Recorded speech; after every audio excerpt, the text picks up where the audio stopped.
Hey, lady, welcome back. And hey, Kisari, welcome back. And thanks on the multi anis.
Okay, let's get to work.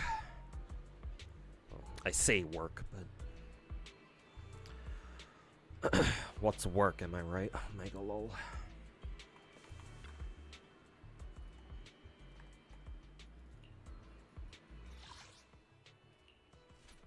Okay.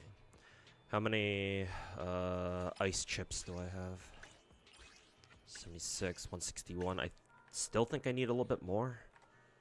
I think.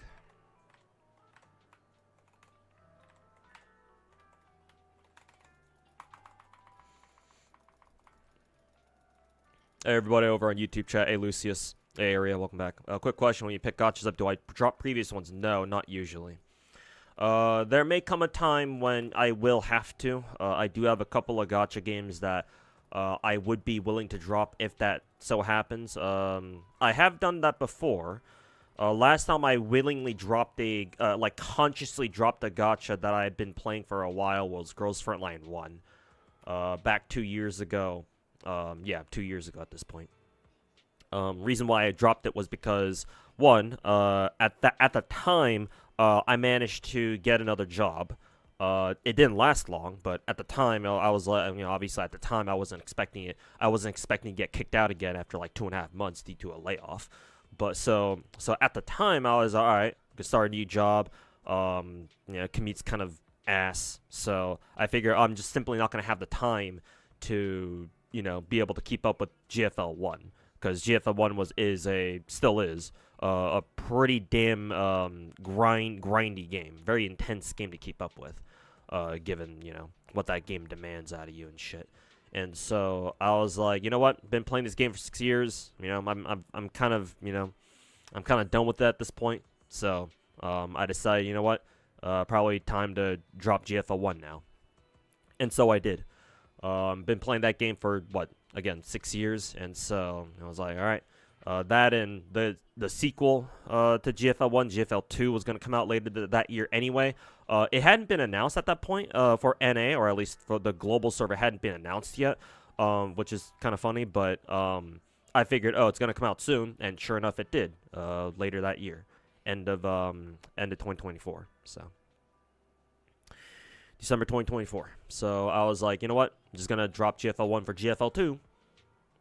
So. But that was the last time I went out of my way to drop a gacha that I've been playing for a while in order to make room for new ones. No, I haven't done that for any other gacha game yet. But you know, the time may come when I will have to drop another gacha, but at the moment, that is not, you know, that's not now. Yeah.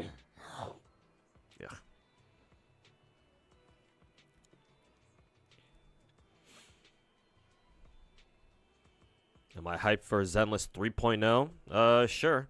I'm looking forward to whoever the hell that Remiel girl is. I like her. Pink hair, fat tits. Prome is nice too.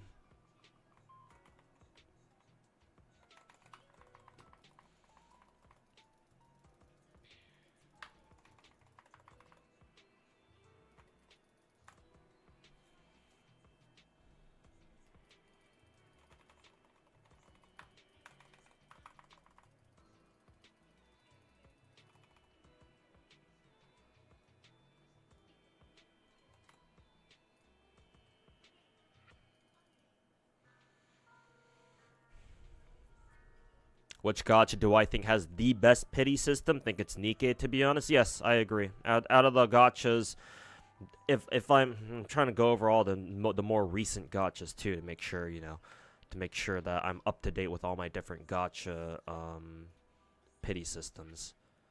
Let's see.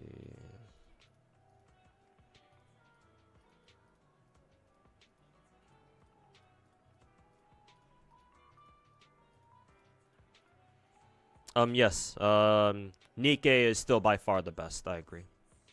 No other gacha game allows you to spend your spark pity on literally any future character you want. That is a deal that is too good to pass up.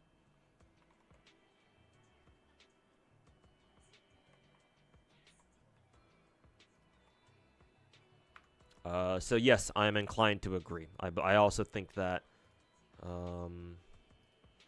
I also think that Nikke has the best pity system.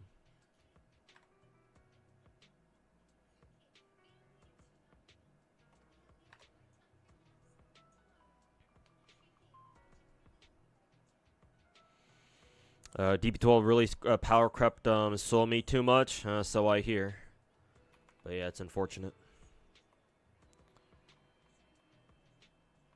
I believe they already gave Somi an expansion key too, so it's like, oh well.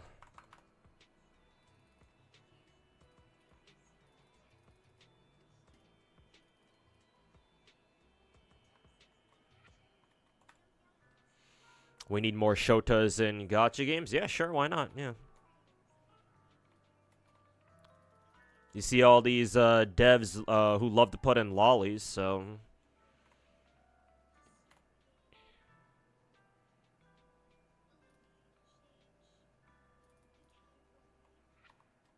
So, hey, yeah, just... you know, for the sake of true gender equality, I'm gonna put in lollies, then...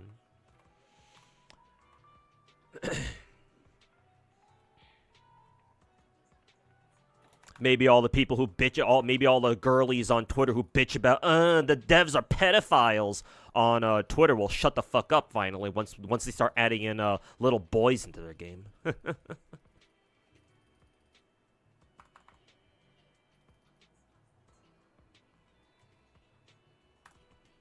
No better than a man.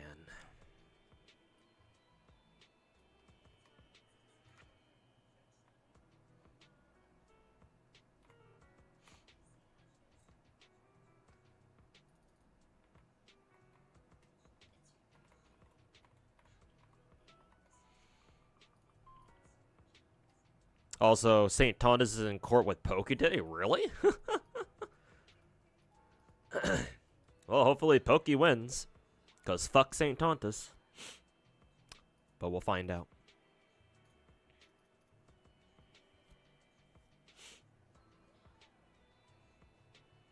Played IRL Mahjong today. Quite different from the experience online. Really? I've never played Mahjong before, so I wouldn't know. But hey, hopefully it was fun. Okay. Cleared stamina and Wuwa for now. We'll play Wuwa after I'm done with my Zenless shit for today.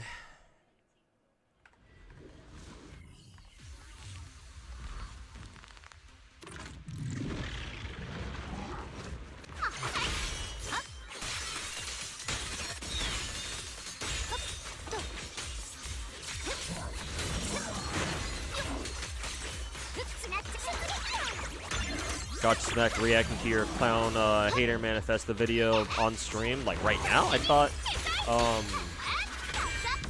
weren't people telling me that like as far back as last week or something? Why has he not watched it yet? I figured he would by this point. Maybe he was intentionally waiting for the court case between Pokey and St. Tontas to go through to go through first or something like that. I don't know. If he's doing it right now, then that's cool. Thought he'd already watched it at this point, given how far back people were telling me about it. Hey Tammy, welcome back.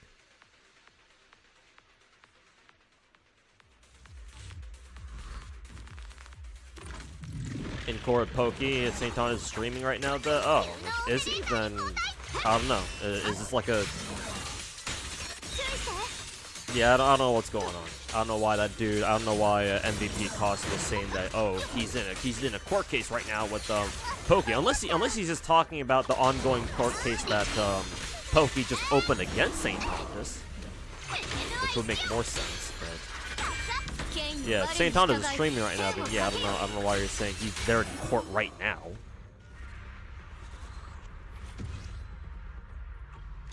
Unless there's something going on that I'm not aware of. I don't know, I'm not a court expert.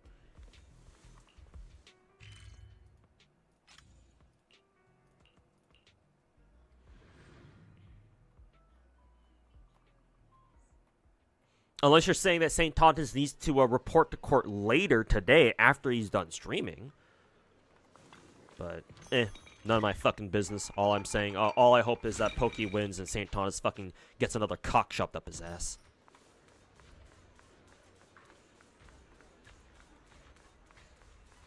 I mean, again, he should be used to it by now.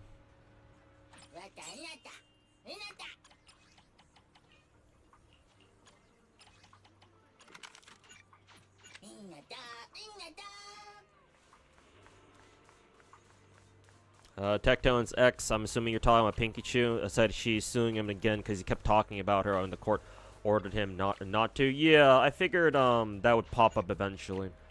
Because we'd right after that court case a couple months ago, there had been somebody showed evidence that Tectone, that Tectone allegedly broke his court restraining order. What was the order that he had against him? It was like worse than a restraining order, something like that. But yeah, somebody alleged that Tectone broke his court NDA or whatever it's called.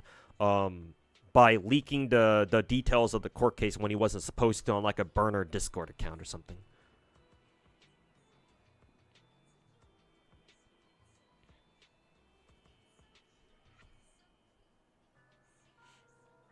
Shungite.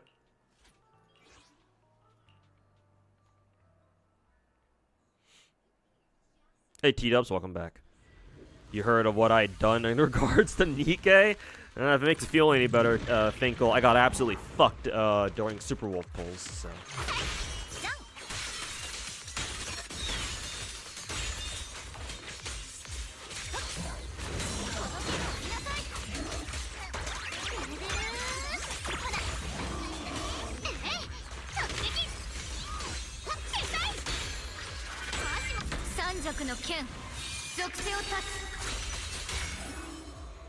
It actually wasn't techno, it was just somebody who found a glitch in the system and then posted it. Really? Well, since it's coming from you, Liddy, then I'll choose to trust that from you then. Either way, I guess it didn't matter whether it was actually him or not, because if Pinky Chew is gonna take his ass to court again, then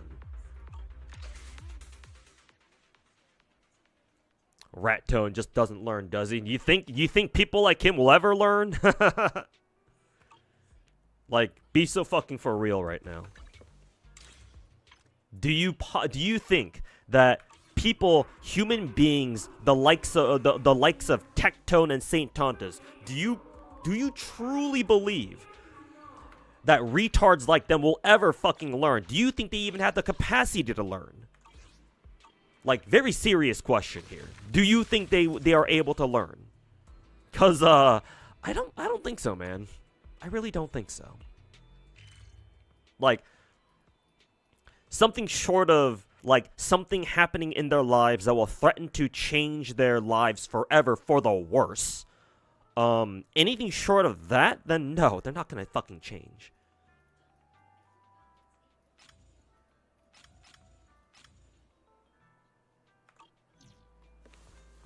Okay. I don't suppose we know what Promea's weekly materials are now, do we?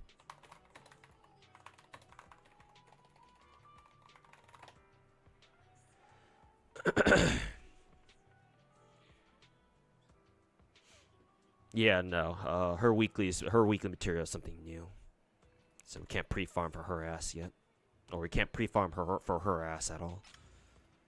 So I'm gonna have to go. I'm just gonna have to go farm something else then.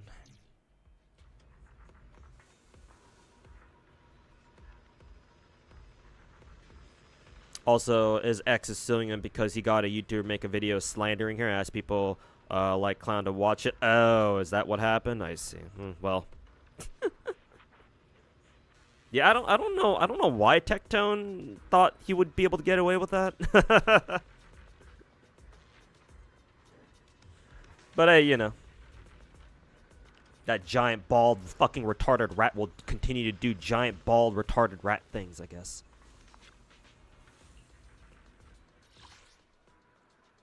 We trashing Tectone? Yeah, apparently. That stupid fucking trailer trash got caught, you know, doing something fucking retarded again.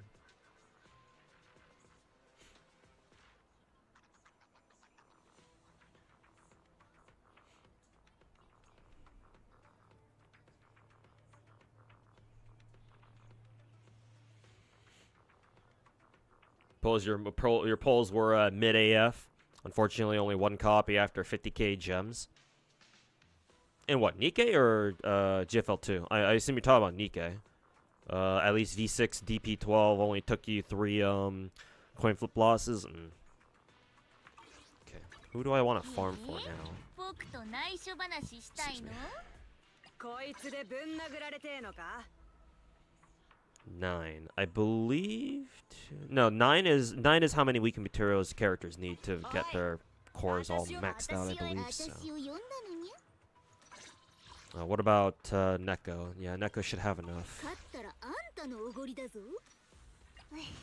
What about Piper? Have I been farming for Piper? No, not yet. I can start farming for her, I guess. Who were we fighting again? Oh, marionettes. Honestly, I should bring in, I should have brought in, who was it? Yuzo instead of Astra, but whatever.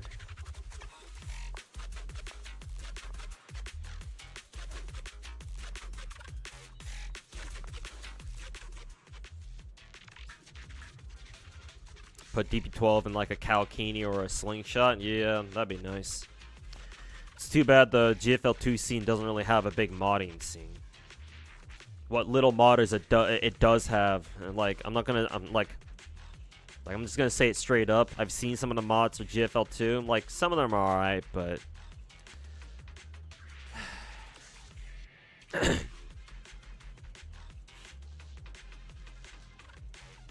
unfortunately they don't hold a candle compared to compared to like the big gacha games. Yeah, suffering Azur Lane, waiting for these builds because you ran out of quick finishers again. Trying to get all the DOA girls, huh? It's crazy. I think they're rerunning all three of they're running all three. Not only is this a new DOA collab, but also they're rerunning the last two we had too, which is fucking insane. So it's like technically I think we have like 3 events running at the same time. We definitely have 2. So yeah, if you're trying to go for all the DOA girls, Finkel, yeah, that's a lot of characters. There were 2 I'm pretty sure, yeah. Check the go log on to Azur Lane. Get on Azur Lane and then check the gacha banners. I think there's literally 3 different event banners, dude. I mean, shit, I'll do it for you. Let me pull up Azur Lane real quick. Because yeah, I recall seeing 3 separate limited time event gacha screens in the gacha banner, or 3 gacha banners in the gacha screen, or the menu, or whatever you want to call it. Because yeah, I'm pretty sure we had 2 other DOA collabs before. This should be our 3rd one, the one that's going on right now. And yeah, that's kind of insane. I don't think I ever recall any other gacha game doing a triple rerun. Or a double rerun along with a brand new like iteration of a previous rerun. But yeah, it's kind of insane. Nah, you're right. Yeah, it's pretty insane. Some have overlapping characters. Oh yeah, I guess that's true. I guess yeah. Even still, I would say that. Let's see. Obviously, you want to. I think you want to pull on the one that has all the previous characters, the ones we already had, and then once you start getting a lot of the characters, but then you start getting the ones here. I've actually pulled up now, so let me explain.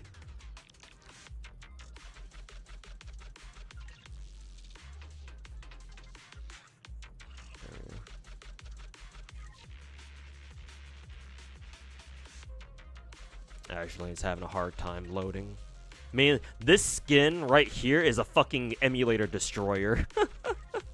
I don't know why my emulator has such a hard time loading the skin up. Definitely a very unique skin though. I'll tell you that much. Anyways, but yeah, like there's 3 separate event banners for the DOA characters. So I would say, let's see, because yeah, a lot of the DOA, the original DOA characters, the first DOA collab, I think they're all in here, right? Monica, Misaki, Nagisa, Marie Rose, Kasumi, Honoka. Let's see, boom, boom. Yeah, so these 2 were just the new ones. I would say pull on this event banner until you get these 2. Until you get Luna and Tamaki. And then once you get these 2, just immediately switch over to this one so that way you don't have to deal with a slightly more inflated rate-up pool. You just switch over here. Is what I would suggest. I mean, only these 2 are on rate-up for this banner specifically. So yeah, I would say, pull on the new DOA banner first. Try to get all the ones that are on rate up. Obviously, Tsukushi is not on rate up. You just grind for her, and then switch to this banner. Pick up Luna and Tamaki. Hopefully, you get some of the others along the way. But once you get Luna and Tamaki, you finish off on this banner. So I mean, technically, I would say this is still three distinct banners because even though it is possible to pull all the DOA 1 collab characters in the DOA 2 collab banner, it's like none of them are a rate up. It's only Luna and Tamaki. So you're supposed to get these 2 first, and then you're supposed to switch over to this one and try to get everyone else here. Well, Misaki is looks like you have to grind for her because I don't see a rate up tag next to her name. But hope you don't run out of time, bruh. Like Is this? I don't think any of the collab banners go for longer than 2 weeks, right? Yeah, no, you only have 1 more week left. We're already on our 2nd week. You only got much time, Finkel. Like I don't mean to alarm you, but we only got less than a week, I think. unless the ban. Let's check the dates on the banner. 5/1. No, May 1st. May 1st. None. You ain't got much time, dude. Only. Yeah, less than a week. We're on our second week, second half of the event, man. Damn. I kind of wish they put. I really kind of wish they gave this DOA rerun like 3 weeks instead of 2. Because even Azur Lane's been starting to do 3-week events as of late, I believe. We've had 3-week events in recent memory, right? So why not make the DOA collab 3 weeks? Considering there's 3 fucking banners on this shit? Like, come on. You're only missing 2? Wait, you already have everybody? Which 2 are you missing? Or are you saying missing 2 from the current banner?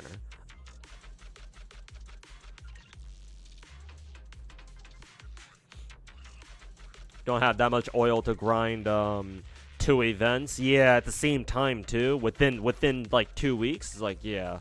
This kind of reminds me of like year 2 Azur Lane, where they were just constantly shoving events down our throat in order to have us catch up to what is it? In order to have us catch up to the Chinese server back in the day.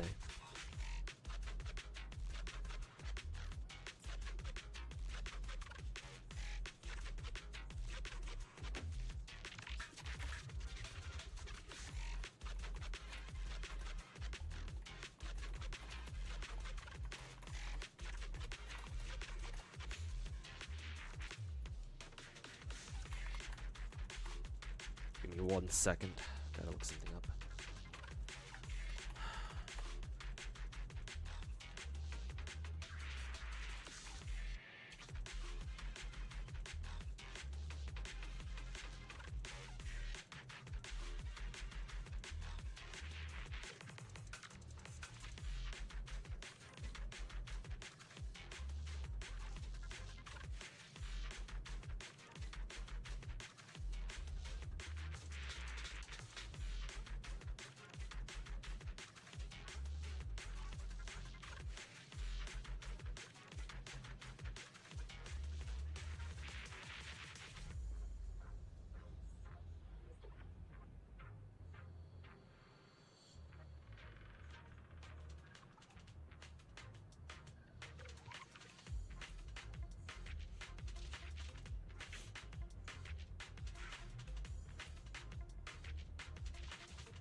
Okay, anyways, enough of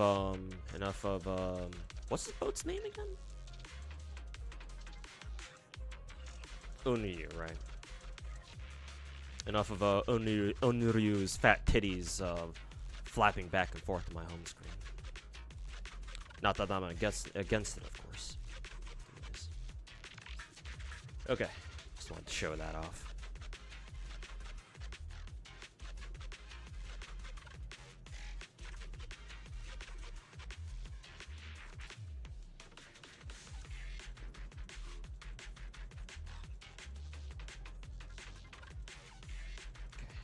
Out of Azur Lane, back to this.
Boba. Still got 9k gems on you. Still gotta buy all the skins, yeah, and especially because they're collab skins. So you ain't never know if when they'll ever come back, if they ever will. Hey, UI, welcome back. Picked up Where Winds Meet. What'd you like about it as a gifting system? You love to spend gifts. You love to spend a gift more cosmetics to others than buying your own. Wish a future gacha has like a BP gifting system, but probably not. Like you can gift. You can Where Winds. The WWN gives you the ability to gift other players in game. That's kind of neat, actually. Because like technically, other big gacha games let you do that already. Like in Hoyo games, like if you know somebody's UID in the server they're in. You can just buy them gems straight up, and it'll go straight to their account. So yeah, might as well allow people to do that straight up in game. But then again, that makes more sense for Where Winds Meet because WWM is more of an MMO, and you can actually physically see other players, just running around in Overworld and shit. And technically, you can play co-op in the other gacha games too. Well, Genshin specifically, and I think Wuwa as well, but not really an MMO. So.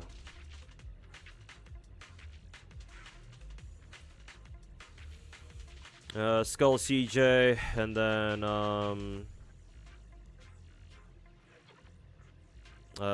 Skull CJ listed who the clown burned bridges with, and my name is on it. Did I have any No, no. Skull CJ is a little bit incorrect about that one. No, St. Thomas I never had a bridge to begin with. No, the two of us have never talked. We've never been on friendly terms. Like. I always knew him as a fucking grifter. I always knew him as a rat. That's how I learned of his fucking pathetic dog shit ass existence. Like I remember 2 years ago, 2.5 years ago, my viewers back then telling me about this Saint Tontus dude who just kept talking shit about Hoyo games apparently. So no, we never had a bridge to begin with.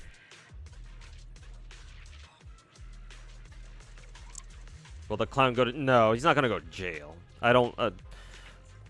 as hilarious as that would be, technically speaking, from a... I would say from like a... What? A justice system point of view, that nothing St. Tontus has done is... I don't think it would land him in jail. I don't even know if he's... If he does lose, I don't know what's going to happen, realistically. What? The court's going to order him to pay a fine or something? Will they even do that? Like what's the punishment for like online libel and slander? I don't even know that. Like, it's one thing for it's one thing if the libel and slander on St. Tontus's part were like done in person in real life, but this is over the internet, so I don't know how the I don't know how like I don't know where this court case is being administered, because Pokey is Singaporean and obviously St. Tontus is American, so like I don't know where the court would I don't know where the case would even be administered.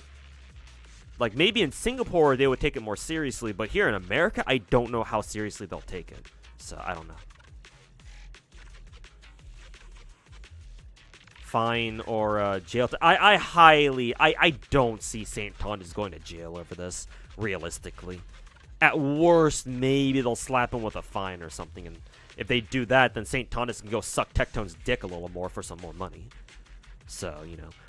I really don't think this is going to affect him that much, but, you know, if he keeps doing it, and you know, the court fines might add up.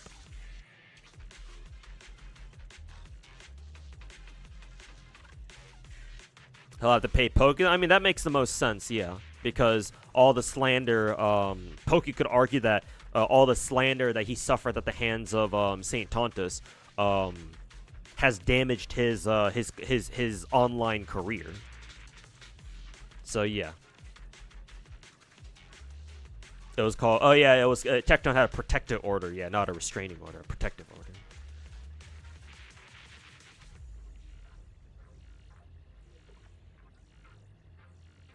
You have a crack conspiracy theory that they're all in this together to farm drama content and their friends behind... To the point where Pokey would take St. Tontus to court? No, that's not... No, that's not how that works, dude. No...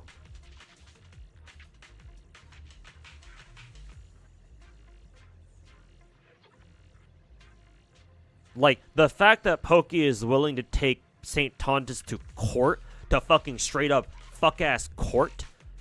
No, they're not in a conspiracy together. What sort of benefit would outweigh the costs of taking somebody to court? Then again, I'm an American. I don't know how courts work in, like, Singapore, for example. But taking somebody's ass to court costs money. A lot of it, too. You only take somebody to court if you think you can afford it. So I don't think they're in cahoots or anything.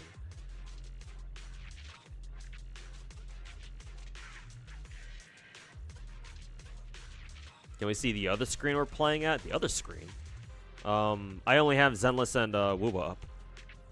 I had Azur Lane up for a little bit, but that was only to go over some event banners with Thinkful from YouTube from Twitch channel.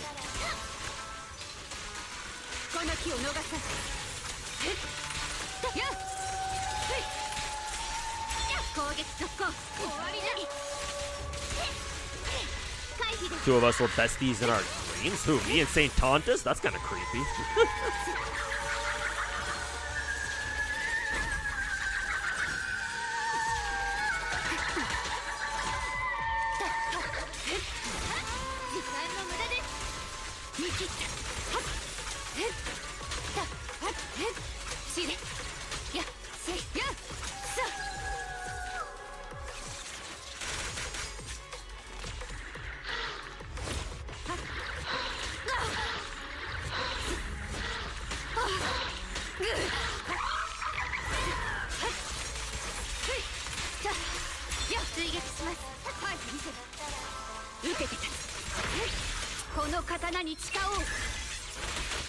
Hey, yo, Denzel, welcome back, man. If you don't have Yaguang in your relation team, if you don't have Yaguang, is your relation team doomed, or is the team gonna get a better support? What do you think? No idea. Obviously, I believe Yaguang really enables elation teams. I think that's what I've been hearing.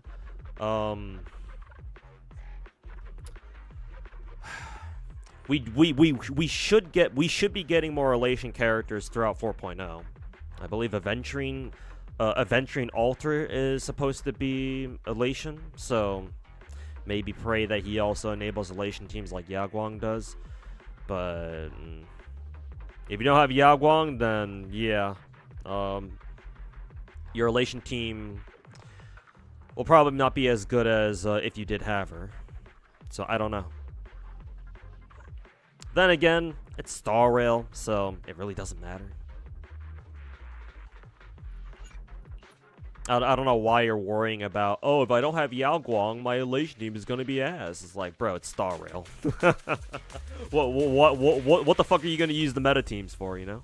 What, are you gonna fucking 9-star anomaly arbitration or something? Is that what you're gonna do? Cause like, gee, I really hope you got a fucking E2 Super Wolf then, if that's the case.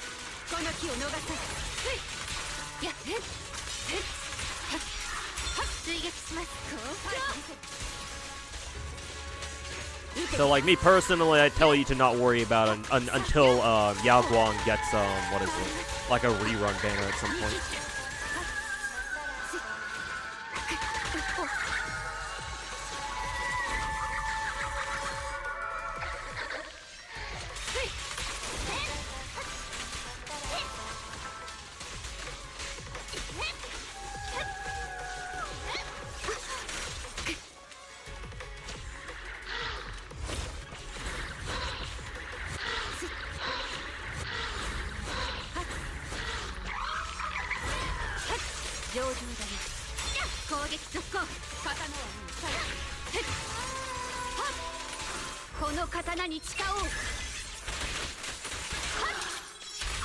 Do I like the Miyabi skin?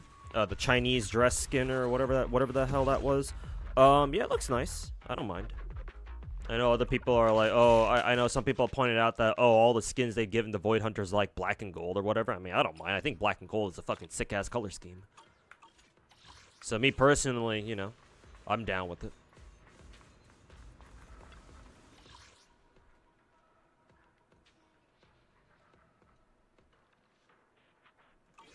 Alright, I gotta go do my weekly now.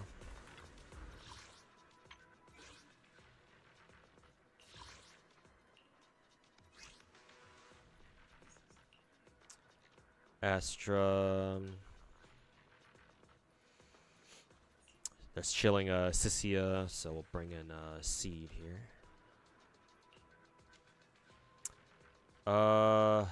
Electric, so we bring in Electric Boo. Okay. You've seen so much bias for Yao Guang. I'm assuming you're talking about meta. On Twitter, it's insane how much people glaze her.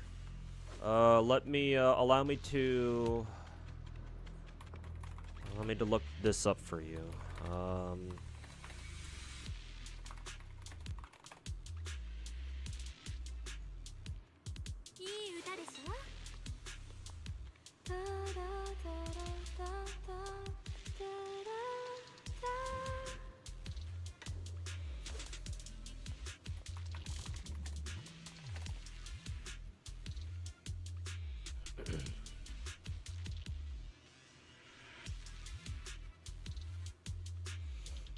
Let's see. For Super Wolf, you can. If I'm assuming you pull for Super Wolf. Super Wolf, she has a free-to-play team. You can run her with Elation Trailblazer. I think we call them EMC now, right? You can run Super Wolf, EMC, Asta, and Shield Daniel.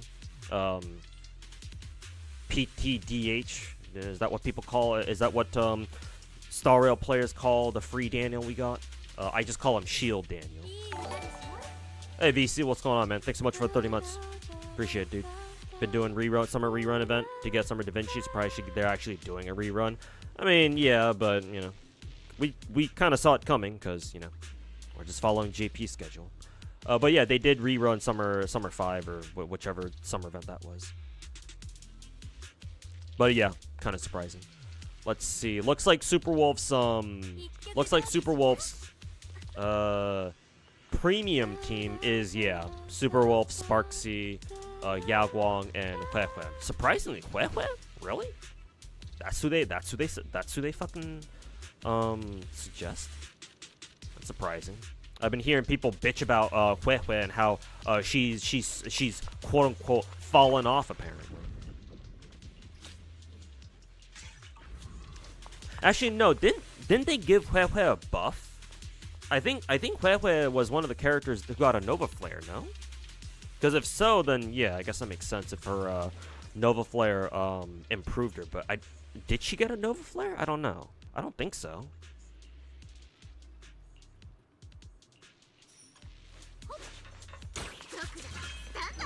Hey, yo, Juster, welcome back. Let's see, we go here. Your friend got E1 Hue. Oh, that's good.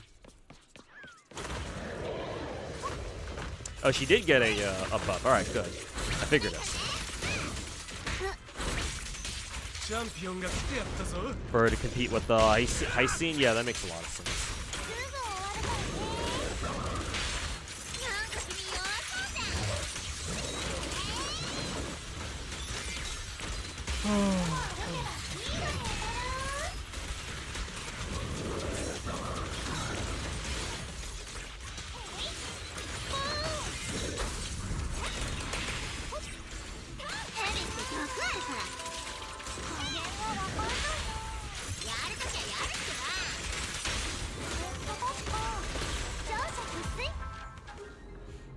Still most preferred in dot teams. Yeah, I can see that.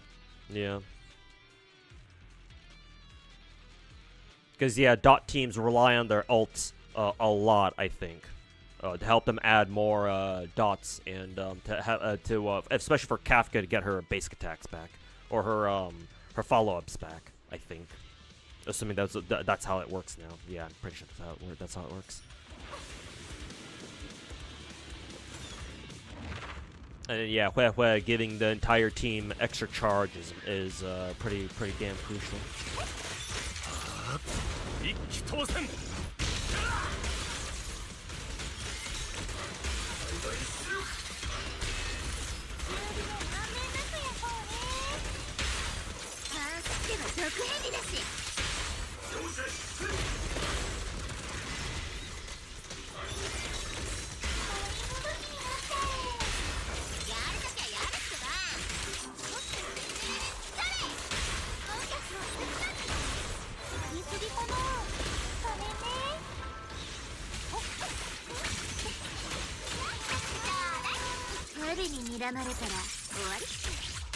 You skipped Summer Da Vinci, Summer DBR the first time due to burnout. I see. And you're not exactly a fan of the event's gimmick, the treasure chest system. Really? You don't?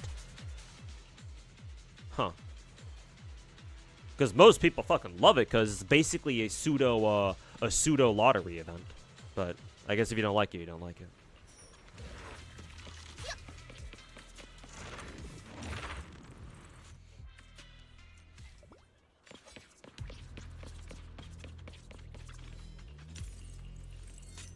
Will St. Thomas go to American? Yeah, I don't know, dude.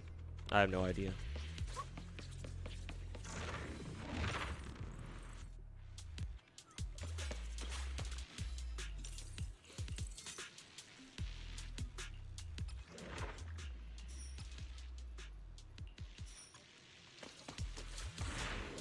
In other gacha games, when a character gets buffed, do you have to grind for the buff or just drop freely every patch? Most other gacha games, speaking of the clown, here he is. Most other gacha games require you to do some sort of work in order to get the buff. That reminds me of the time when that fucking Wuwa shill, what was his name again? Glaive Kyo. Remember Glaive Kyo fucking retard? Making that fucking absolutely fucking brain dead tweet of his being all like, so Genshin Impact locked buffs behind quests. How do you guys feel about this? Remember that shit? And he got absolutely fucking clowned on because of that. Remember that shit? Most gacha games, in my opinion, not in my opinion, in my experience at least, they require you to do something. Like, do a quest, or, like, grind for their buffs. Like, it's so easy to fucking tell that fucking, especially that fucking Glaive Kyo retard. It's so easy to tell that he's never played any other gacha game outside of, Wuwa, dude. Because holy shit, man. Like, actual entitled, spoiled-ass brat behavior. Being all like, you have to do a quest to get a buff? You guys don't get buffs for your characters for free?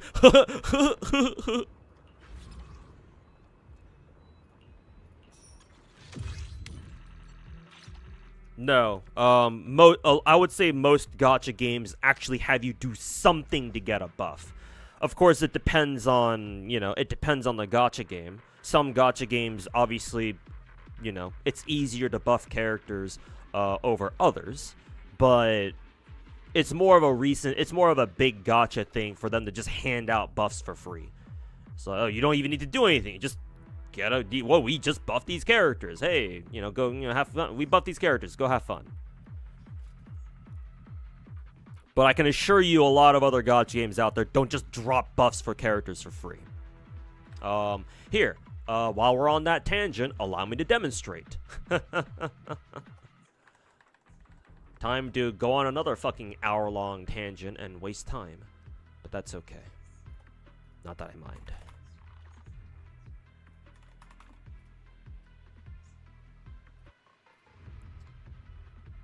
Let's see if my GFL 1 account is still logged in. It should be, I think. Login. GFL 1 saves its login for a while. So, I think I should still be good. But every time I load up GFL 1, there's always a new fucking update that I have to download for this fucking game.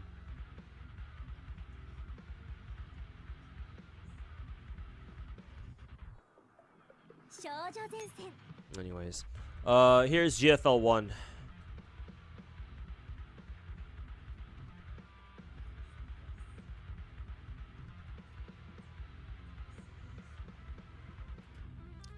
So I think you were here during yesterday's stream, Lucius. I believe you were here during yesterday's stream. So you probably saw me pull on GFL 1. Oh, GFL 2. This is the first game, GFL 1. So this game has its own buff system. It's called the Mod 3. The Mod 3 system. It's under the research tab. Well, I guess technically they call it the neural upgrade or whatever. So, let me back out and show you a character real quick. So,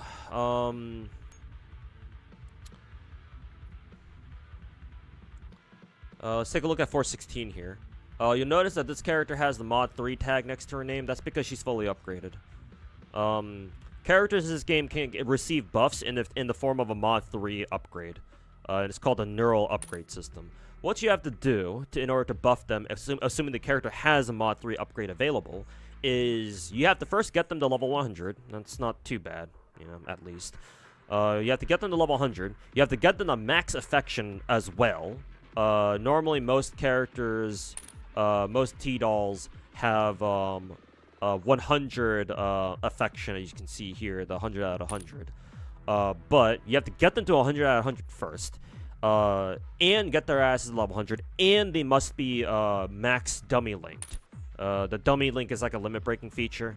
I'm not gonna go too much into it. But basically, just think of it as a dupe feature that you can do for free, technically. So once you meet all those requirements, then what you can do is you can go to the neural upgrade tab down here. And, oh, hey, look, now they're eligible for the mod upgrade. In order to upgrade a character to Mod 3, you have to, again, it goes up to Mod 3, so you have to do it 3 times. You need to have these resources. You have to have these things. I think these are called neural chips. You also need these cores. You should have a lot of these. These shouldn't be a problem if you're even in the ballpark of Mod 3 modding characters or upgrading characters. But you do need more cores. And you need this thing. I forget what these are called again. Yeah, what were these things called?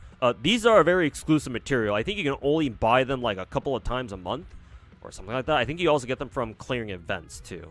Anyway, this is a hyper-limited material. You don't get a lot of these. You have to grind the game constantly in order to get a steady supply of these to be able to upgrade everybody you want. Not only that, but you also need to farm these things too. I forget how you farm them. It's been a while.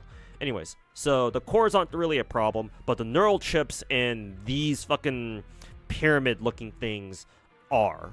So you need these. Not to mention, again, you can mod characters 3 times. So the first upgrade takes them to mod 1, the second upgrade takes them to mod 2, third upgrade takes them to mod 3. And there are some characters where, yeah, you can get away with only having to, like, I don't know, like, get them to, like, mod 2 or something like that, and because taking the mod 3 isn't statistically worth it. But for, I think, most characters that have a mod 3 upgrade, you kind of want to take them in mod 3. So, ideally. And they require more and more resources the more you go. Not to mention, they also, when you get them to mod 3, they also get a second skill that you have to also max out too. Ideally. When did they give AK-12 a mod 3? Anyways. So hey, perfect demonstration here. Let's start mod 3ing AK-12 here. So, mod 1, there you go. Now she's a 6-star. If you didn't catch that. Upgrading a character in this game from mod, well, not a mod, to mod 1 to stage mod 1 increases their rarity. So it takes a 5-star to a 6-star. This is the only way to get 6-star characters in this game. Is if you have a 5-star character who has a mod 3 upgrade available. So just keep that in mind, I guess. So, alright. Now she's mod 1. Now, we gotta get her more experience until she hits level 110. Let's see. That means I have to set her in an echelon first. Do I have her in an echelon already? I don't think so. Let me replace you. Right, she's a 6-star, so she should be under the 6-star category. Okay, now we go to dorm. Number 1 dorm, that's fine. I believe she should be in she should be in dorm 10.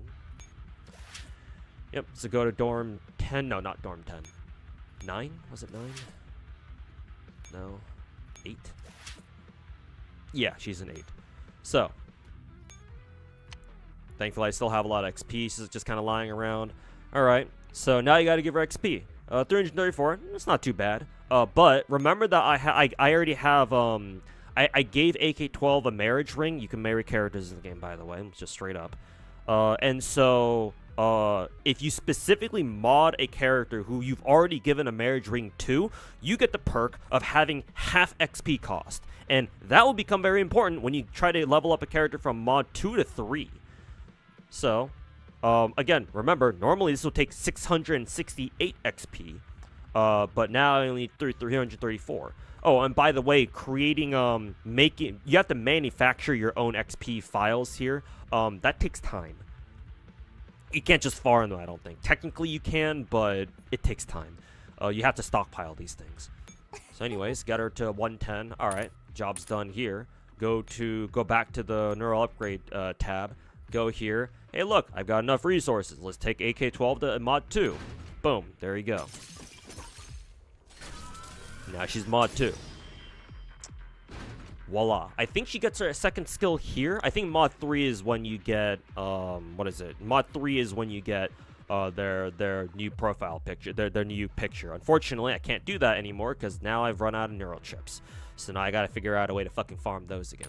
Where do you get those again? I think last I remember, you could buy these things, right?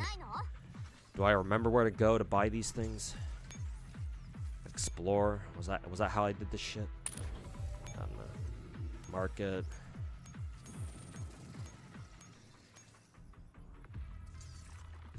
Persicle? What the fuck is this? Is this just a straight up new T-doll?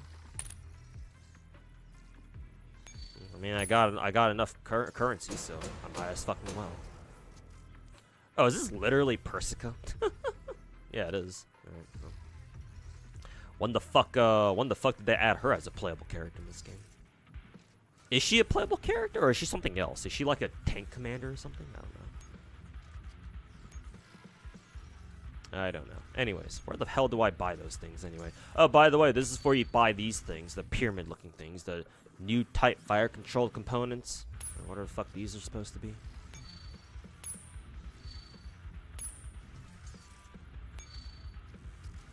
Oh god, they let you buy it like 30 of these? Last I played this game, they only let you buy 2 a month. When did they change that? All right, well, I ain't complaining. What I am complaining about though is how I don't remember where to buy the fucking neural chips. Where do I go to buy those? I forget. Can you buy those? Maybe not. Yeah, playing the video game to obtain rewards couldn't be me. You ever played Brave Frontier before? No, but I heard of it. I know about it. I think. Yeah, actually, I don't know where to pick up neural chips. I forgot. Where do you go to pick up neural chips again? I guess while the game's fucking loading for some reason, I can try to look it up at least. Where's Frontline 1 neural chip?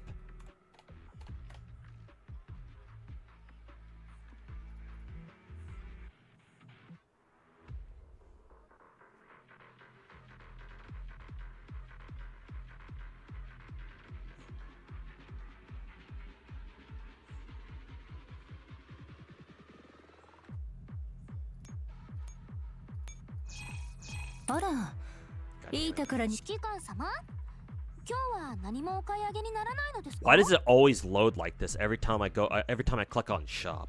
The fuck?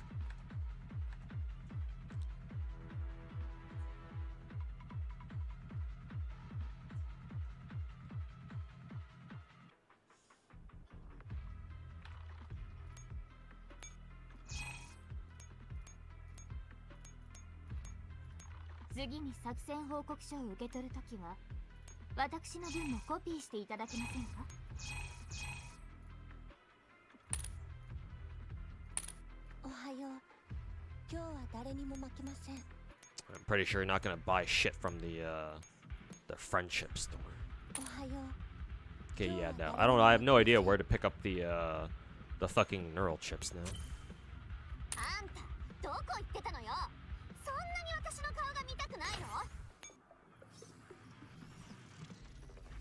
Like, do you get them from exploration? Is that what that is? Yo, Crazy Wolf. Gonna be half lurking. Got your own shit to take care of. Yeah, no problem. I got you.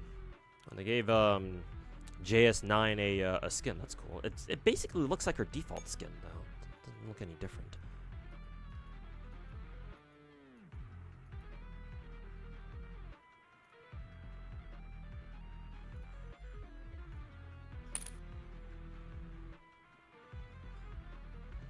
Any pull plans or Z3? Yeah, I'm pulling both of them.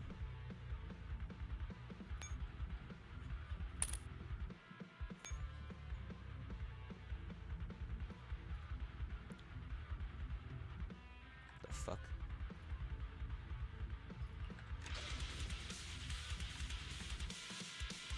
I have no idea what button I pressed, but that button yeeted my fucking.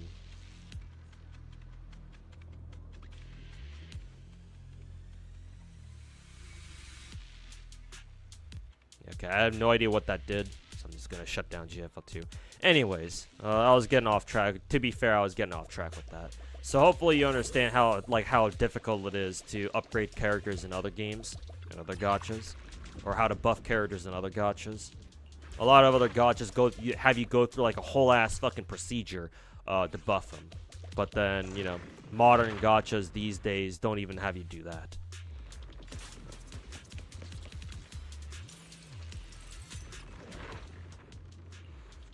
What are some decent gachas to get into, preferably free-to-play friendly? If your only criteria is free-to-play friendly, then Azur Lane. Well, what are the gacha games that I would consider to be free-to-play friendly? Azur Lane, Arc Knights as usual.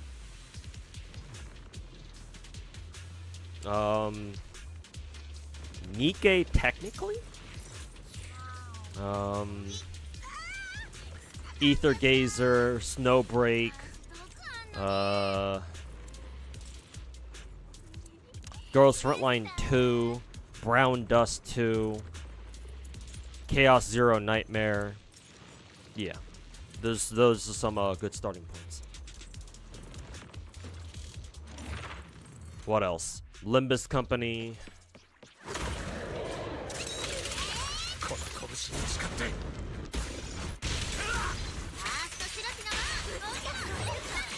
For a game I've quit, I sure log on to GFL a lot. Yeah, because it's a great game to demonstrate to people about how bad gacha games used to be.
It looks cool and wanted to pick it up because of that. I would highly recommend you do not. Girls Frontline 1 is, well, there's a reason why a lot of people don't play it. Let's just put it that way. There's a reason why I quit it. Let me also put it to you that way, Lucius. I forget if it was you or somebody else who asked me earlier this stream, where it's like, oh, have you ever dropped a gacha before when picking up new ones? I think it was you, right? And I told you I answered you with, yeah, I dropped GFL 1. Yeah, there's a reason for that.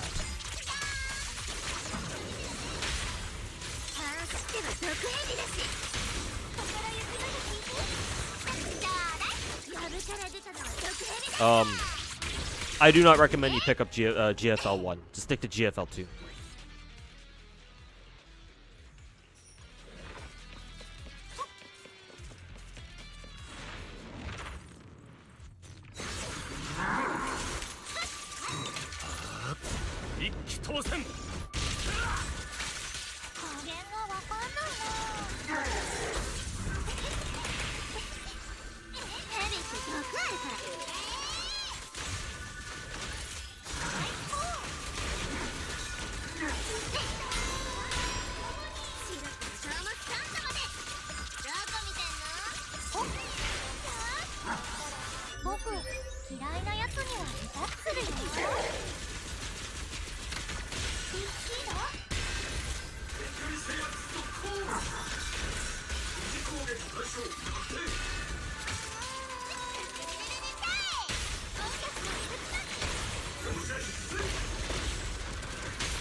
チャンピオンが来てやったぞ。はい、じ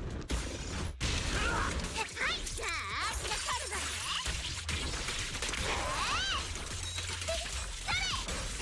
どこ見てんの？まだ離さないから音楽を手伝って。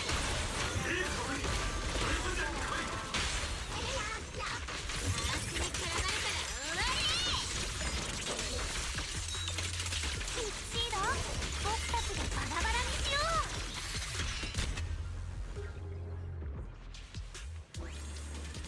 ゼロ号フォローの中でもこ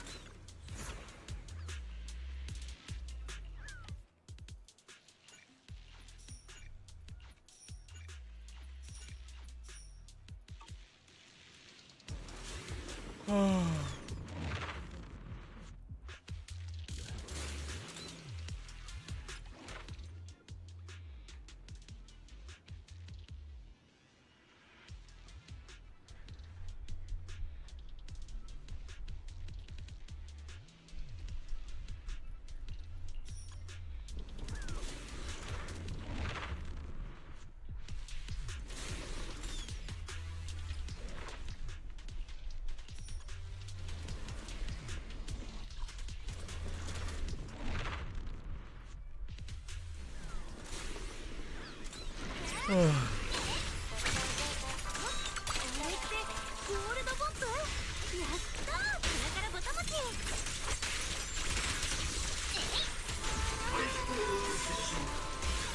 楽しいね。ちょうだい。まだまだ。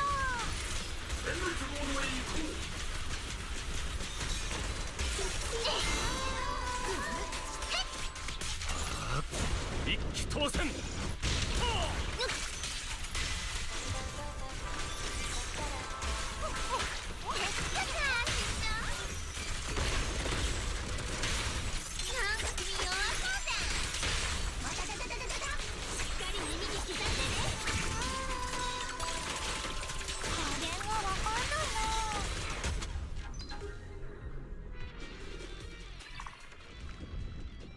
No, I don't know who Gaming for Hope is. What are your thoughts on NTE? I think it looks great. I'm looking forward to it. It should come out next week, right? So, pre-download. I'm gonna have to remember to pre-download it. But yeah, it looked great. It looks great. I'm looking forward to it. Reason why is because in my eyes, NT is like the first Genshin clone, or if you don't want me to call it a Genshin clone, NT is the first big, big production open world gacha that has like a truly modern setting. Like technically Zenless is that, yeah, but Zenless got some weird lore shit going on where it's like, oh, like, it's supposed to be like more retro or something like that. I don't know. Retro with like some future tech in there somewhere. I don't know. That and Zenless isn't open world either, so doesn't really count. So NTE, not only is it like a truly like our first like true modern setting open world gacha game, but also it's also a GTA clone too, and I feel like that's gonna be pretty cool. So we'll see how it goes, but I will be playing it, and I've got high hopes for it.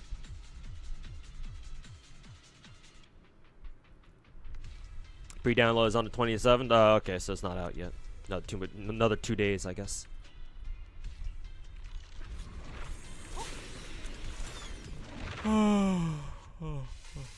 Ugh.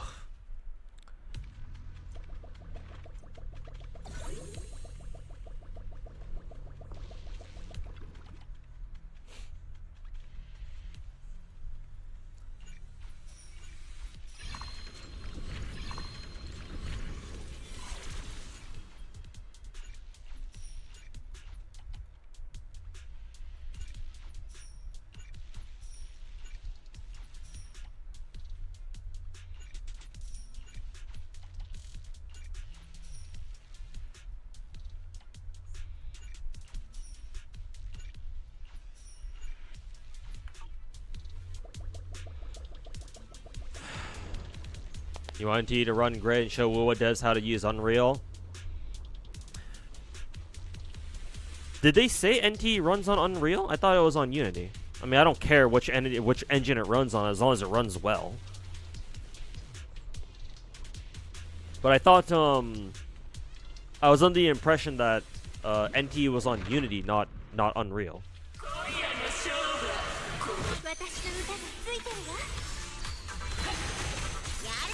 It is UE5. Ah, gotcha. Okay. Well, we'll see if NTE is able to figure something out with UE5 that clearly Wuwa doesn't, or clearly Wuwa couldn't.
NT is UE5, Wuwa is UE4, but they use UE5 assets and features.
Then if you play, but Infinity Nikki is the closest comparison within engines to. Well, I never played Infinity Nikki, but I can see it. Yeah.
Alright, finally I can go off and do Deadass.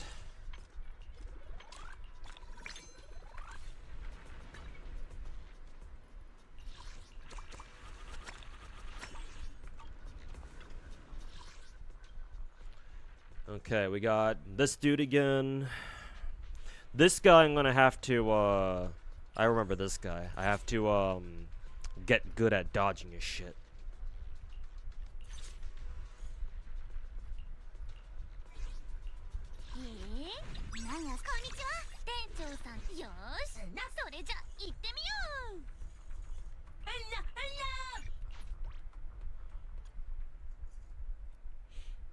Yeah, this guy you have to dodge everything, I think. At least I have to. Because dodging everything gives you like 5,000 points or something something insane like that.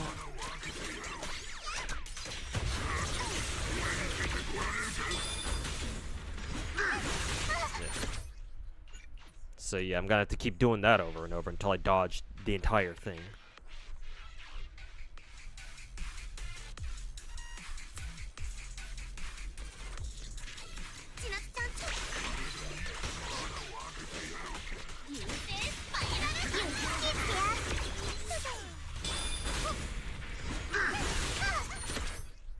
There's that second delay. His second attack is on a delay, which is really fucking annoying.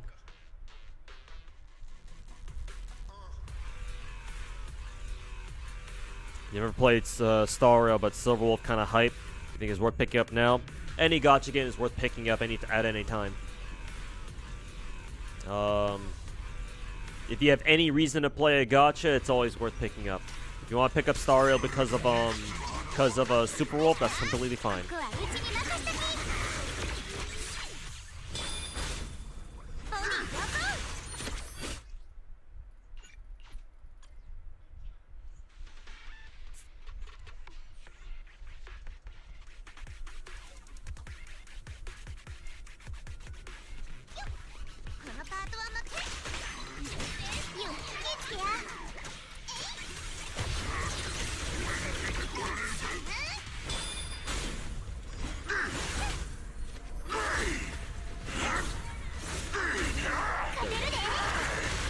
Fuck. I wasn't expecting the last one. I thought I was done after 5. There looks like there's 6 attacks that he does.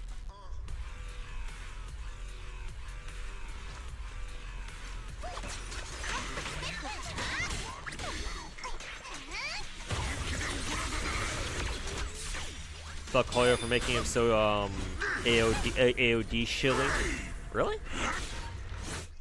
Pretty sure you don't have to use AOD against him. Pretty sure you can bring in other people. I mean, Vivian exists.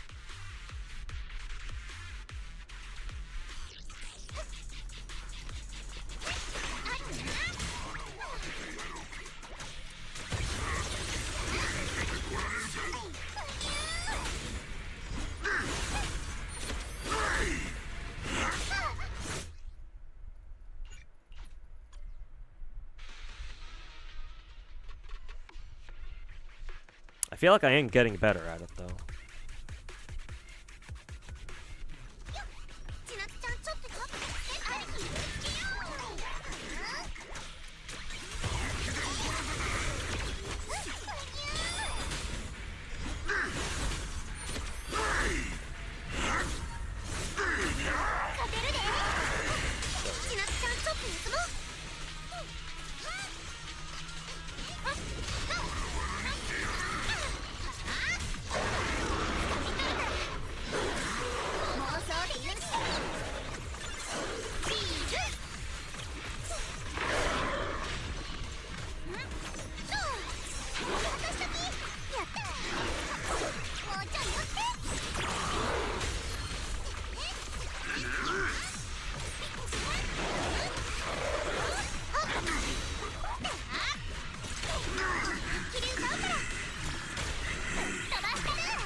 Is there a ton of content to catch up with to get Silver Wolf?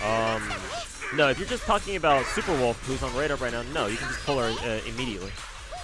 Now, whether or not you'll be able to level her up is a different question. I think the game should let you level her up, like farm materials for her, because you're technically able to farm materials early, even if you're not all caught up yet. So I don't think that should be a problem.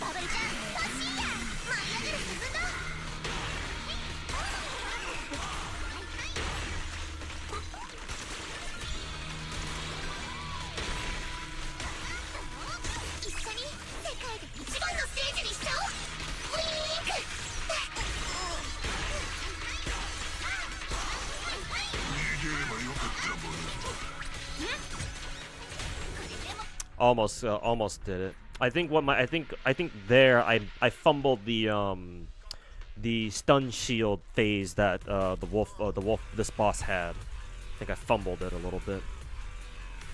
If I didn't fumble that, I think I would have been fine.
I wanted to switch to Shinatsu.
Got it.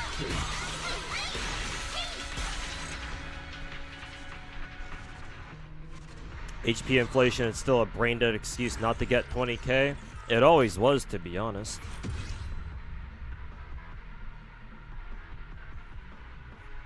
I mean, this is technically, you can apply this to all of the Hoyo games except for Star Rail. Yeah, Star Rail, bit of a different case there. But, you know, Genshin, Zenless, Wuwa, you can all make the case for, oh yeah, just learn to play the fucking game. Like, yes, it's like, yes, teams, how do I want to say this? Yes, the game certainly shills for certain characters. But if you're good enough at the game and you use the right characters, you know how the game works, then you should be able to overcome that. Especially in Zenless. But it also applies in Wuwa too.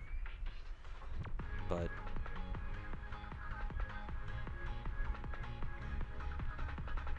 it's like anybody who bitches about HP inflation, they are either A, they don't know what the fuck they're talking about, or B, they don't want to like level up new characters. They just want to sit back on the the old characters they already had and they're used to playing. They don't want to adapt or try to get new characters at all, which is kind of strange because this is a gacha game we're playing here, but and it's full of stupid people, so.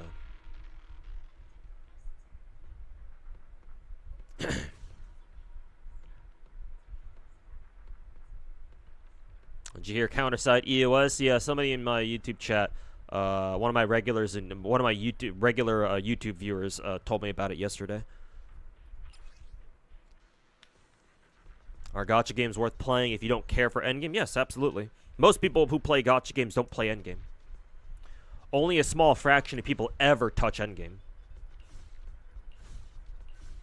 Nothing about gacha games ever forces you to care at all about endgame. At least not new gacha games these days. If you play older gacha games where endgame is part of the story experience, then yes, you have to care. But these newer ones, every gacha game from like Genshin onwards, for the most part, maybe a couple other gacha games too, none of them ever force you to deal with endgame. None. So, if you don't want to give a shit about endgame, you don't have to.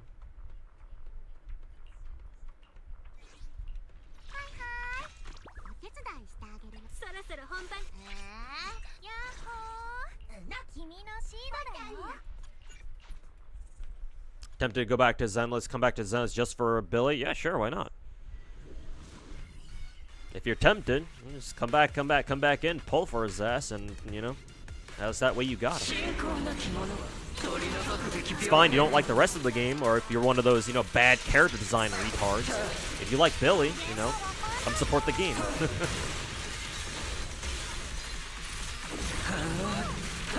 Put your money where your mouth is.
Nice.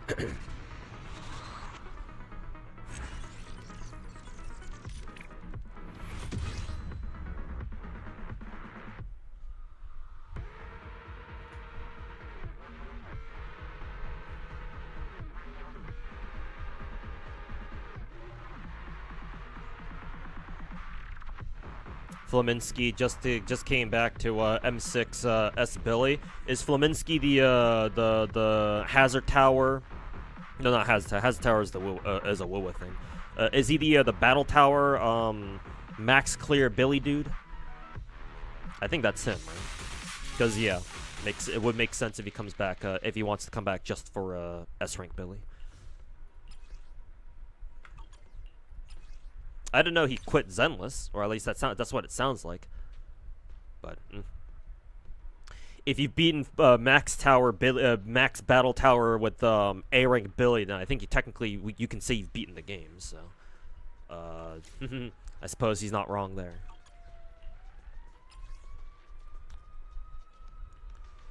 Suitable for ages with attack specialty. The fuck? Oh, right, I'm supposed to use fucking Yao Guang here. Not Yao Guang, she's from Star Rail. I'm supposed to use Kanye here. Chinese female Kanye. Or whatever the fuck we call it these days. I should have used this one for the Sissia team. Doesn't matter. More or less interchangeable.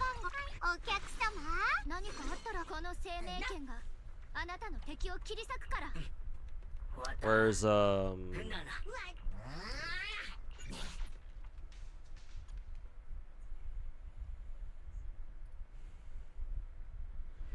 Kenzel, yeah, seed ass.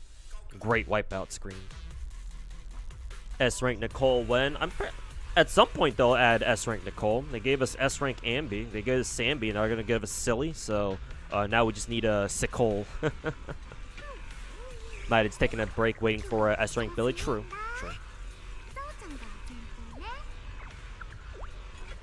He'd stop playing. Yeah. Okay.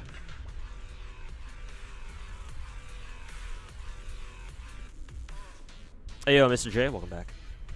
Are there any gachas that don't suffer from character bloat? What do you mean by character bloat? As in, like, so many characters coming out at once? If you think modern gacha games release a ton of characters, I pray you don't ever touch an old school gacha. If you think that 2 new characters every 6 weeks is supposed to be bad, well, sheesh. I pray you never touch FGO, where oftentimes, or at least this used to be the case, I don't think this really happens much anymore, but back in the day, we used to get like fucking 5 or 6 servants in one fucking new characters in one fucking banner. So, I assume that's what you mean when you say character bloat? As in, like, you feel like gacha games are coming out with new characters all the time and it feels a little overwhelming. I guess if you only ever played new gacha games, it might feel that way, but oh Jesus, man.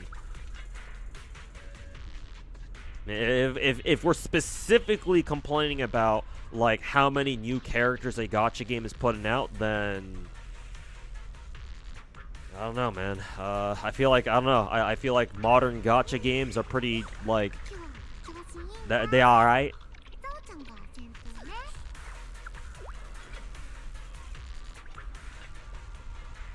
Unless you're talking about something else, rushing sugar.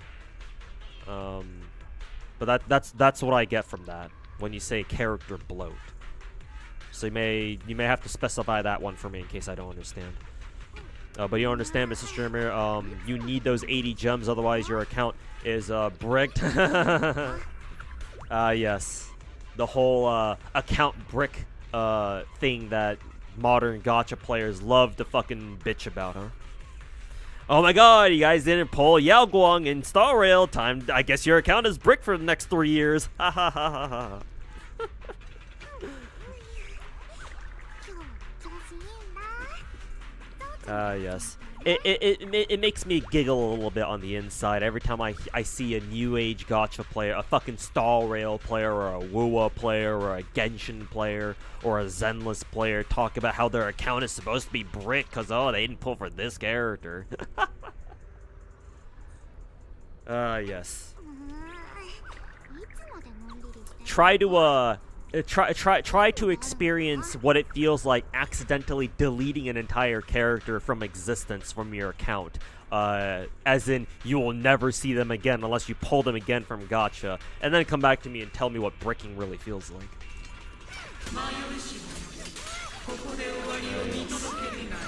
But Mr. Streamer, you don't understand. Our account's gonna get bricked if we don't pull for these characters. 勝負退散進行せ闇を断つ Actually, let me retry that, because now I know that I'm supposed to counter those. Because the Vesper boss does this exact same thing, so might as well try it against this bitch.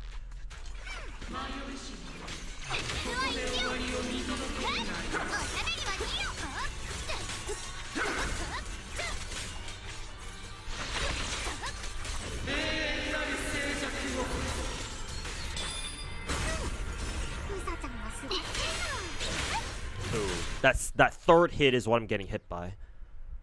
So I have to parry immediately after the second one. Does the boss have some Souls-like mechanics? The wolf boss that I fought in the beginning, when I started doing Deadass today, and this boss, they have in the beginning they had these phases where you either have to dodge or parry. The wolf boss you have to dodge. For this boss, and there's another boss called the Vesper boss. I fought her when I was doing my weekly Lost Void run. She has the same mechanic too. But this boss I'm fighting right now and the Vesper boss both have phases in the start. At the start where you're supposed to parry. You're supposed to parry every single attack. The game makes it harder by not giving you a parry indication. Like, normally whenever enemies are about to hit you with an attack that you can parry, the game will flash you, will give you like a yellow or a gold parry indicator, like a star shape, a cross shaped flash, and you get an audio cue that, oh, you can parry here. But these boss fights, they specifically do not give you an audio cue, and they don't give you a visual cue. At least they don't give you the yellow indicator. You have to look at the boss and see, and then time your parries manually, according to the animation. So you can't just go off of audio cue. You have to see what they're doing.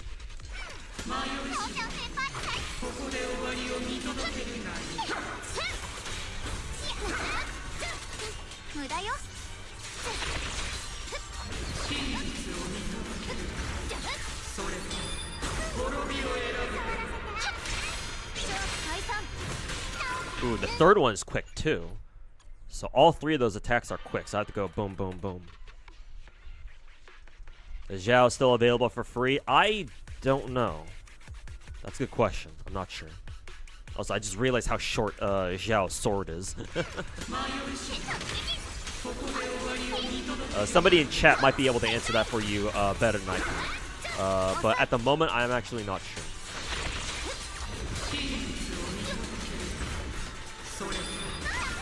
Fuck, missed the first one. No, she's no longer available. Yeah, then there you go. Then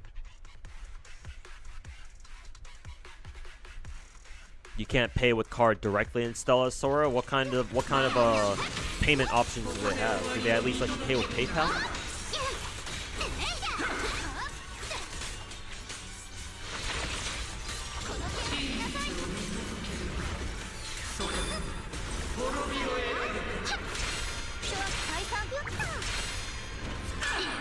There we go.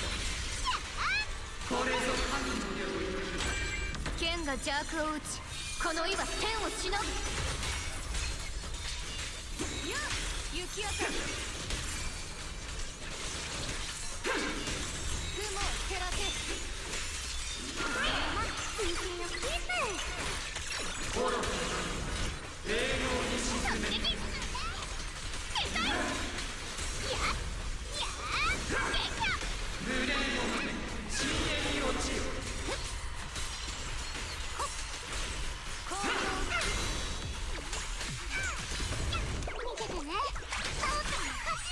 Should be a stun.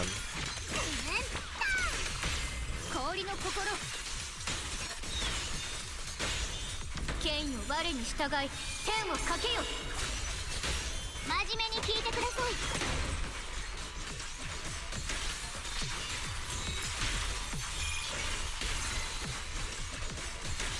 生命剣気苦天を裂く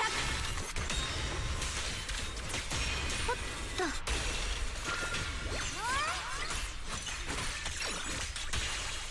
クレーム今さら遅いですってエレテリアスには三尺の剣属性を断つ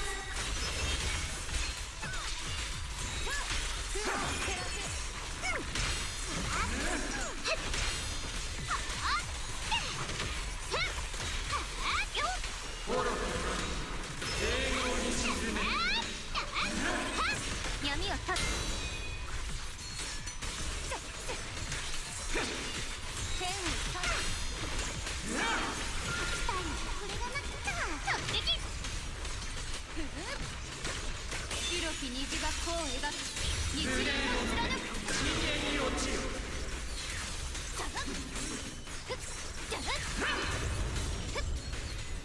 武術をお見せしましょう変わってほしいの影を受け入れる剣が邪悪を打ち Did you see the Zenless live stream? What'd you think? I actually didn't. I was planning to stay up for it, but I fell asleep.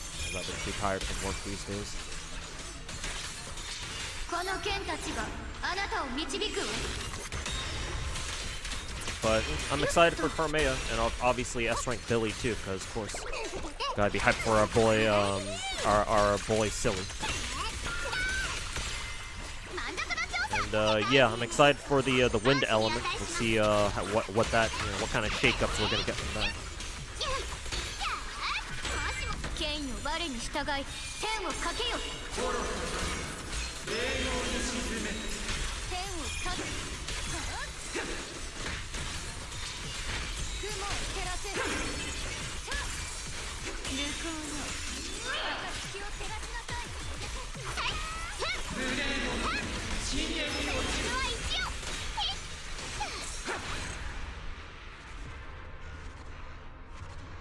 Her free window was only in 2.5? Okay, then yeah. She's long gone by now.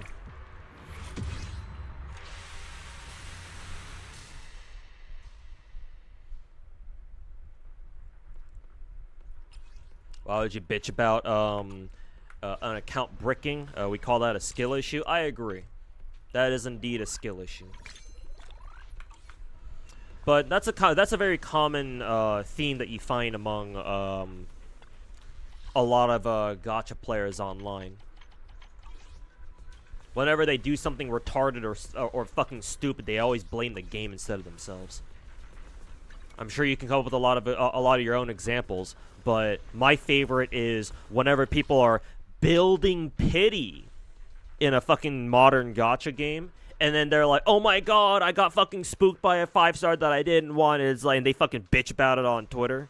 It's like, you were building pity, you retard. What the fuck did you mean you were, why the fuck are you bitching about that? Have your parents never told you to fucking save your goddamn money?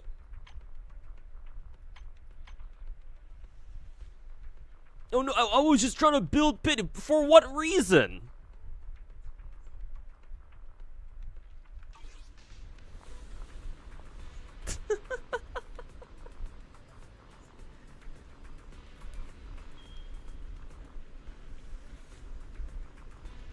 all these pity building motherfuckers fucking looking for an excuse to call their fucking gambling addiction something else. No, you're not building pity. You just want to pull gamba because you want to. Like, fucking excuse me?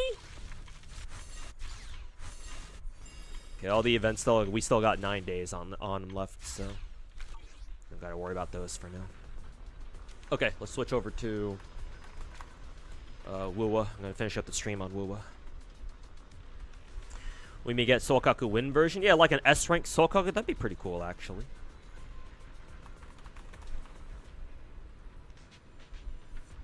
Sokaku gets to be the element that she was always meant to be, or at least, you know, the element that she was supposed to be, I should say.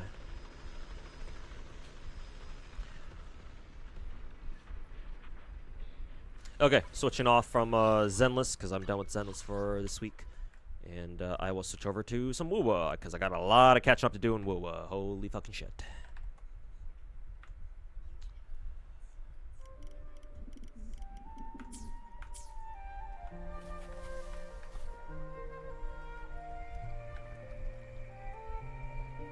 Yeah, building pity. Holy fucking shit. That's one of the dumbest things I've ever seen come out of the gacha, the modern gacha space. Building pity. Like, very little about the whole building pity argument makes sense to me. I have yet to see a single fucking reason why building pity would ever be acceptable in a gacha, in a modern gacha game. The one thing that might be a legitimate excuse is if you wanted one of the A ranks. One of the A rank characters or one of the 4 stars. Then, okay, maybe. Sure. I can kind of see that, especially if it's a really good 4-star or A rank character that either you just really like not even involving meta, you just really like that character. In which case, okay, sure, fine, all right, not gonna say no to that. Or, you know, they're also a really good A rank or 4-star. It's like, okay, yeah, if you need them, if you feel like you need them, or like in Genshin you need like Iluga C2 for example. Like, okay, sure, I can see the logic behind that at least, because you know Iluga C2 is really fucking good. So all right, sure, fine, I can buy that. But a lot of the time, a lot of these pity building motherfuckers, they don't even need those fucking 4 stars, bruh. It's like, and not only that, they weren't even trying to go over the 4 stars anyway. So it's like, okay, all right.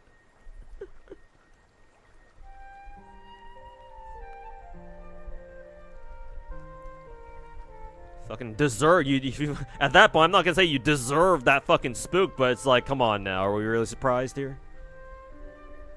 Yeah, but do I personally enjoy Zenless more than Wuwa? Not a tribalism question, but don't worry about it. I don't take it as tribalistic or anything.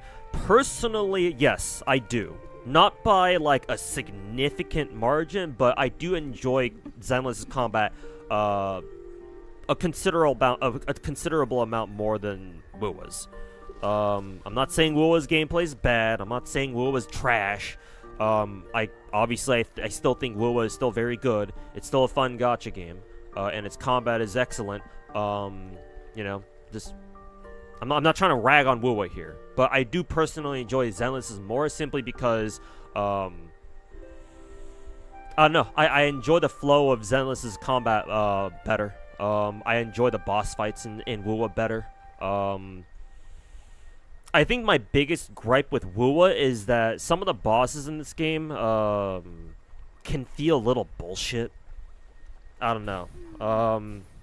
Obviously, you can just chalk this up to skill issue, and I get that. Clearly, it's just a matter of, oh, just get better, dude. And it's like, okay, yeah, that's fine.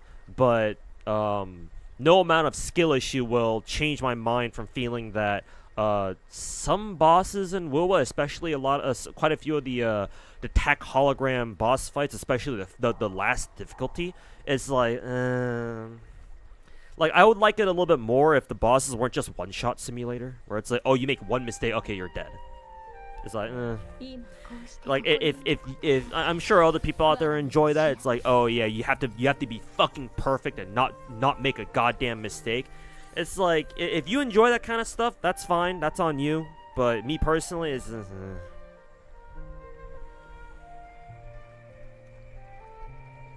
I don't know. Maybe it's just a personal thing. Could also be a skill issue, but that's how I feel. In Zenless, I rarely have a situation where I'm like, oh, this boss is bullshit, oh my god, and I just get fucking triggered. Not saying it never happens. There have been, especially that last deadass fight that I did in Zenless. I didn't know how to do the first phase at first, so I was like trying to dodge it. And I was like, why can't I dodge this shit? And I never bought, and it was only relatively recently that I figured out, oh, you're supposed to parry it. Oh, okay. And it got a lot better from that point on. So it was just a simple knowledge issue, or it was a simple knowledge check. As soon as I realized that, oh, you're supposed to parry it. Oh, okay. Then just take some time to figure out the parry. Not to mention, those boss fights, the good thing about those boss fights is that those parry sequences or the dodge sequence, if you're fighting against the wolf boss, they're right at the front. So at the very least, that way you can practice against it. Like, just if you fail the dodge sequence or the parry sequence, just restart. You go right back into it, and you can practice them. You can build up your muscle memory because those phases are right at the start. In Wuwa, the boss fights, especially the attacks that they don't use until like their second phase or whatever, you have to get them. You have to fight those bosses up until that point, and then you see them pull out those moves. So you can't really practice against them. Like, you have to fight those bosses until they start pulling out their super serious moves, and then you have to be like, okay, time to see what they do here, and try to see if you can get their timings right. And if you don't, guess what? You die. That's a fucking restart for you. Guess what? Do that fucking minute or two of the fucking fight all over again. So there's the Wuwa boss fights don't really give you a chance to build up that muscle memory. At least not for me. Again, you could argue skill issue all you want, and yeah, I'll agree with part of it, but it's still kind of frustrating that some of the Wuwa bosses have attack sequences, again, especially in their second phases or whatever, where a lot of them are either like they fucking chunk off like half your, like 3/4, 4/5 of your character's health, if not just straight up kill them outright. And you can't really practice against them. At least not to me. Like, I'm not aware of like a tutorial, like a training mode where you can specifically train against a particular boss's like specific attack or whatever. Because as far as I'm aware, you have to actually fight the boss to get them to that point where they start using those moves. So it's like, all right, dude. But that's just a personal skill issue on my part. I'm not saying that I'm not saying that as like a knock against the game itself, or like, oh, this is bad game design, like I'm fucking some sort of bootleg Saint Tontus. No, I'm not going to knock some points off the game just because I'm frustrated with that. But if we're talking about, oh, how much fun do I have in Wuwa compared to Zenless, then there you go. Hey, yo, ISI, welcome back.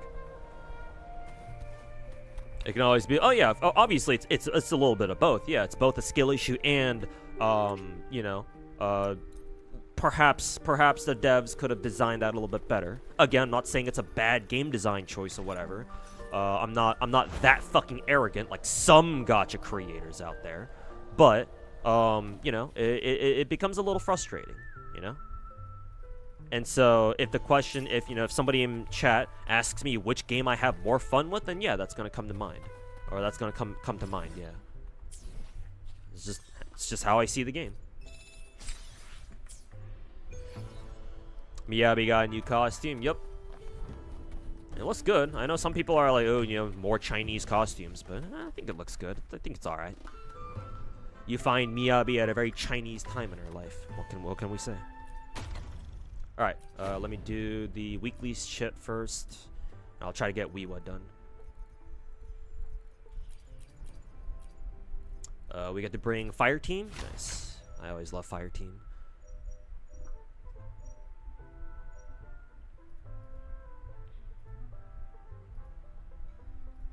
I guess I'll take this. But yeah, hopefully that answers your question, Etikose. Enemy interactions are a lot more interesting in Zenless for you. Yeah, like, again, I'm not trying to, like, slander Wuwa here necessarily, but yeah, I feel like fighting against enemies makes you, like, it's a little bit more interesting than just, like, oh, dodge and, like, counter simulator that Wuwa is. Well, I say I'm not gonna slander Wuwa, and yet I go slandering it anyway. So, teehee, eh. Or how's that meme go? Eto ble. Eto ble. But yeah, I feel like in Wuwa, the boss fights, it's basically just, you know, oh, do your team rotation, dodge good, and then if you can, parry. But you don't have to parry. Oh, against some bosses, yes, ideally you want to parry, especially the Sentinel boss, I think it's called. That one Rena Sita Sentinel mech boss, where it's like one of his first mega attacks. You want to parry because that way it'll force him, it'll kind of stun him, it'll knock him out of the air, and it'll knock him flat on his back, so you can do whatever you want to him for like a few seconds. So some parries are important to learn, or some counters. Technically, they're called counters, or technically they would be counters, not parries. Some counters are important to learn. But a lot of them are just kind of like, well, you can just dodge them. Like you don't have to counter them. Whereas in Zen, it's like, okay, well, some attacks you do have to parry. Some attacks you do have to dodge. Some other attacks you do have to parry, like the bosses we just fought in Deadass. Wolf boss, you have to dodge. Vesper boss and the other Deadass boss, you have to counter them. So it's like, oh, it's kind of a knowledge check there. So you know, boss diversity, interaction diversity is at least a little bit more varied. I'm not trying to say it's a lot more varied, but it's at least got something. I don't know.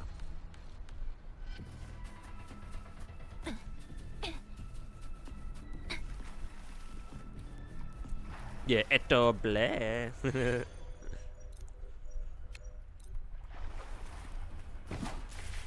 Yeah, the Sentry Construct. Yeah, that dude.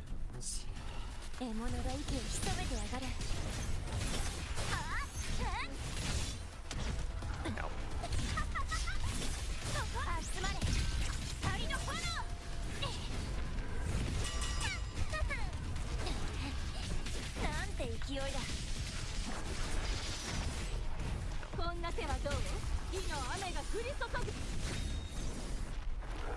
Did she get interrupted? What the fuck? Fuck.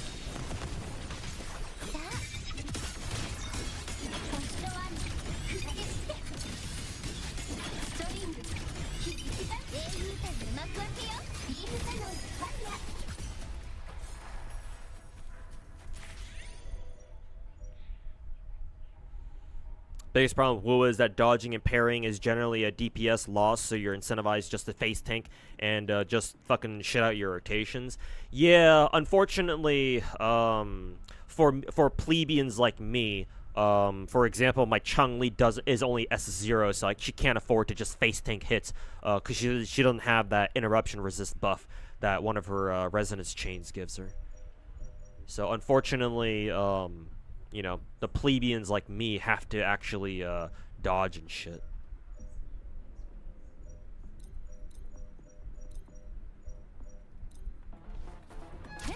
But yeah, I can see why that kind of takes away from Wuwa's like gameplay variety, I guess.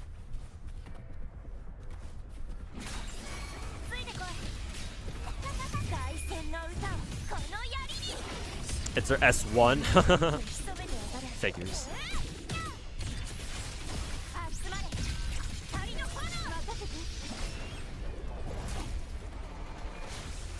Oh, it's up there.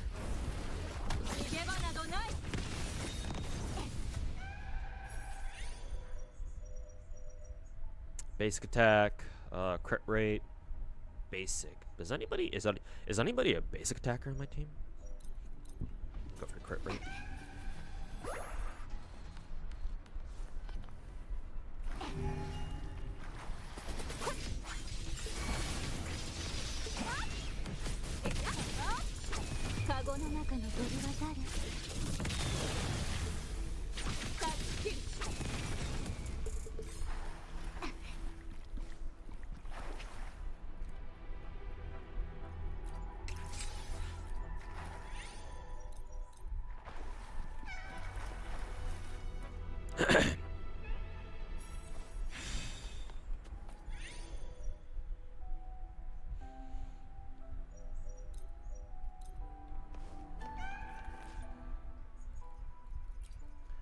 Building corrosion team in GFL2. You have Lind and 416 and a V3. Because Fate 2 says corrosion, right? Because corrosion, we don't have a good, well, technically G11. G11 is single target, I think. I think so, right? I kind of wish we had a second single target corrosion DPS. Maybe Fate 2 says exactly that, but.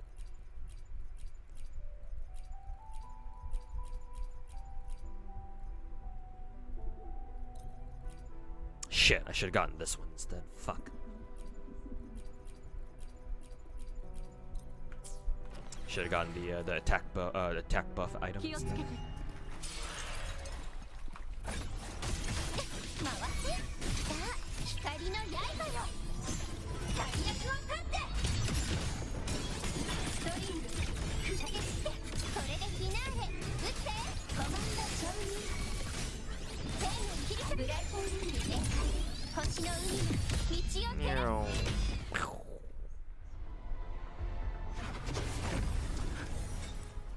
Tactical nuke incoming.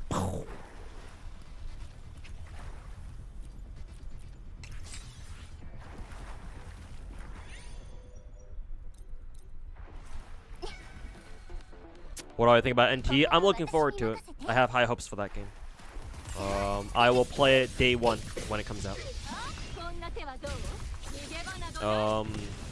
I explained this before earlier on stream because somebody else asked the same question. What I think about NT, stuff like that. But I'll say it again. I'm very excited for NT personally, mainly because of the fact that it's to me anyway, it's going to be my first truly modern setting gacha game.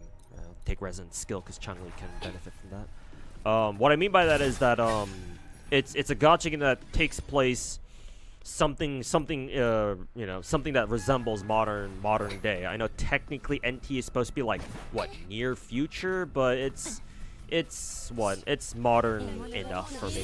Zenless doesn't really count because yeah, technically it's modern, but it's more like, because of lore reasons, it's more like retro, like maybe 80s or 90s type vibe, with like some future tech in there as well.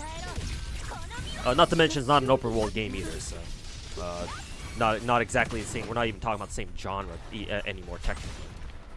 So there's that.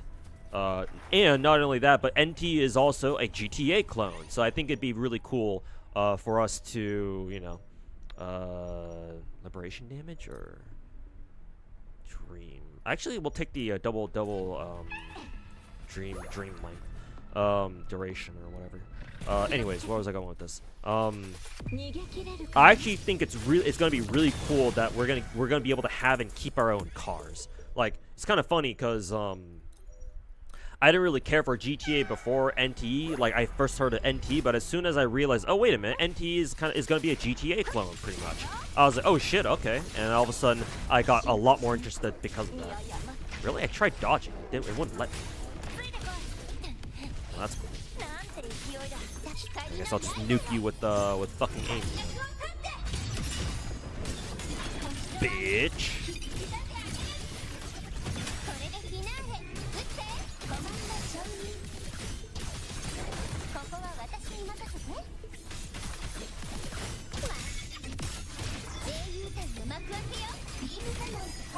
Do I prefer open world? I don't care as long as the game is good. I don't give a fuck what it is. Open world, pseudo open world. I don't give a fuck. As long as I have fun with the game, I don't give a fuck what it is.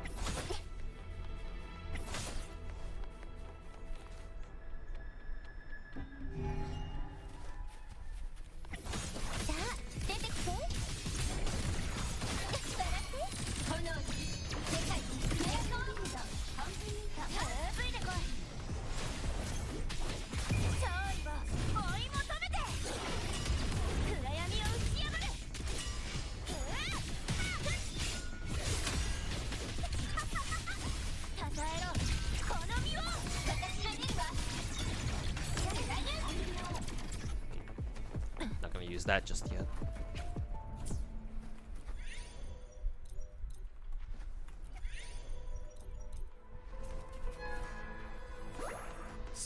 Hey, yo, King Sean. Just stop by to say have a great day. Hey, thanks, man. Appreciate it. To everyone as well. Oh, thanks, man. Thanks for stopping by.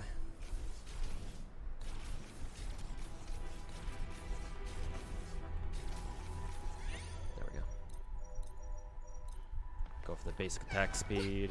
I think this is kind of weird because the game won't let you hit this until you fight the enemy here. It's kind of fucking weird. But sure, whatever.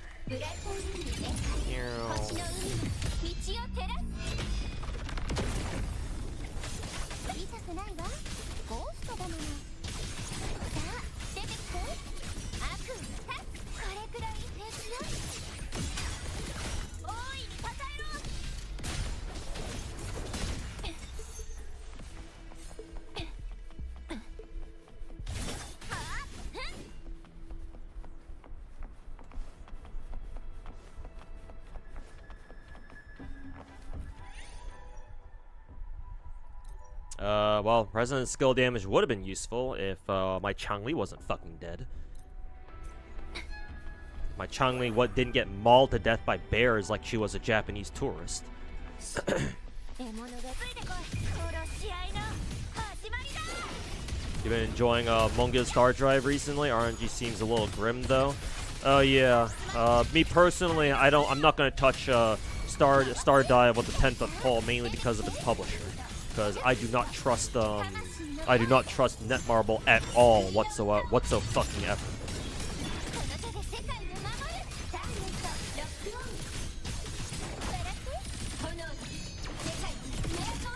if you're having fun with it, and yeah, if you're having fun with it, and the game's still going strong, then credit where credit is due.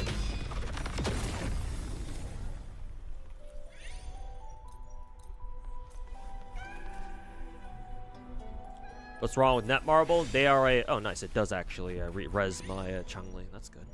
Thought it wouldn't for a second.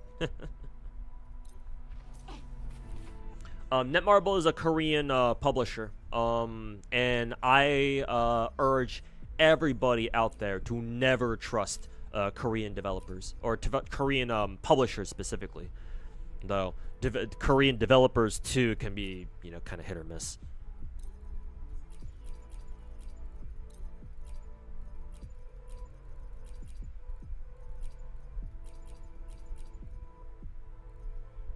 Dealing damage, yeah, that sounds good.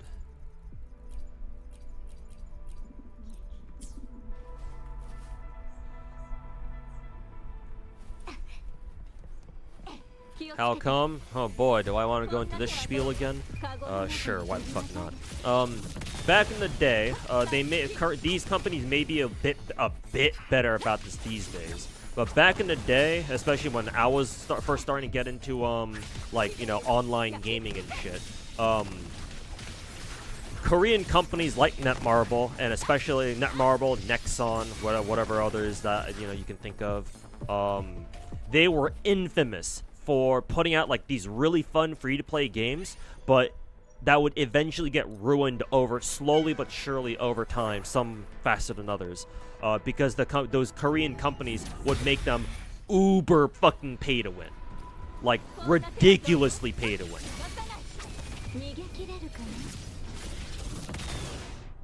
Oh, he's already dead.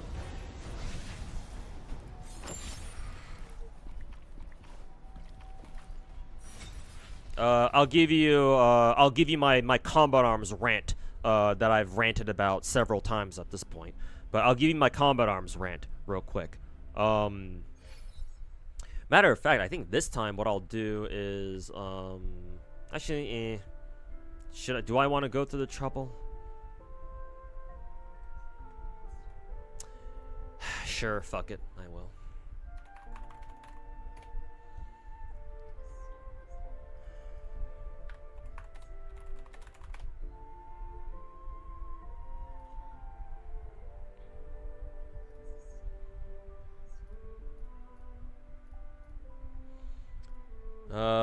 Let's see. Let me do this real quick.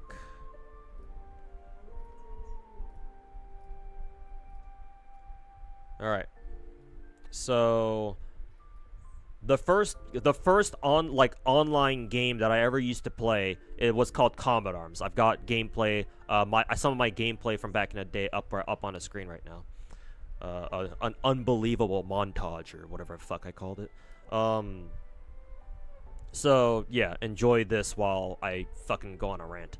So Combat Arms was the first online game that I ever got super deep into. You know, grinded a whole bunch, got deeply involved with the community, or at least, you know, I thought I got deeply involved in the community. So yeah, this is the first video game that I truly loved, and you know, played a shit ton of over the years. Played it for 9 years total. So this is developed initially by Nexon. Developed and published by Nexon. Yes, the same Nexon that's in charge of Blue Archive. Yes, the same fucking company. So this game came out back in 2007. 2007, I think 2007 was the beta, and it came out in 2008. I've got a lot of great memories of me hanging out with my buddy protagonist. Yes, the same dude. We're childhood friends, and you know, I used to really look forward to the weekends so that I could, you know, get out of school, walk with them or run with them back to his place, because he had a computer that could run this game, not me. At least not for the first couple of years. And so, yeah, lots of great memories of just hanging out at his place during the weekends or whatever, grinding the shit out of this game at his place. Lots of good memories back then. So the first 2 years of this game being out were some of the most fun I've ever had in video games, just in my life, just in general. Those first 2 years were the peak of this game. It was just unadulterated fun.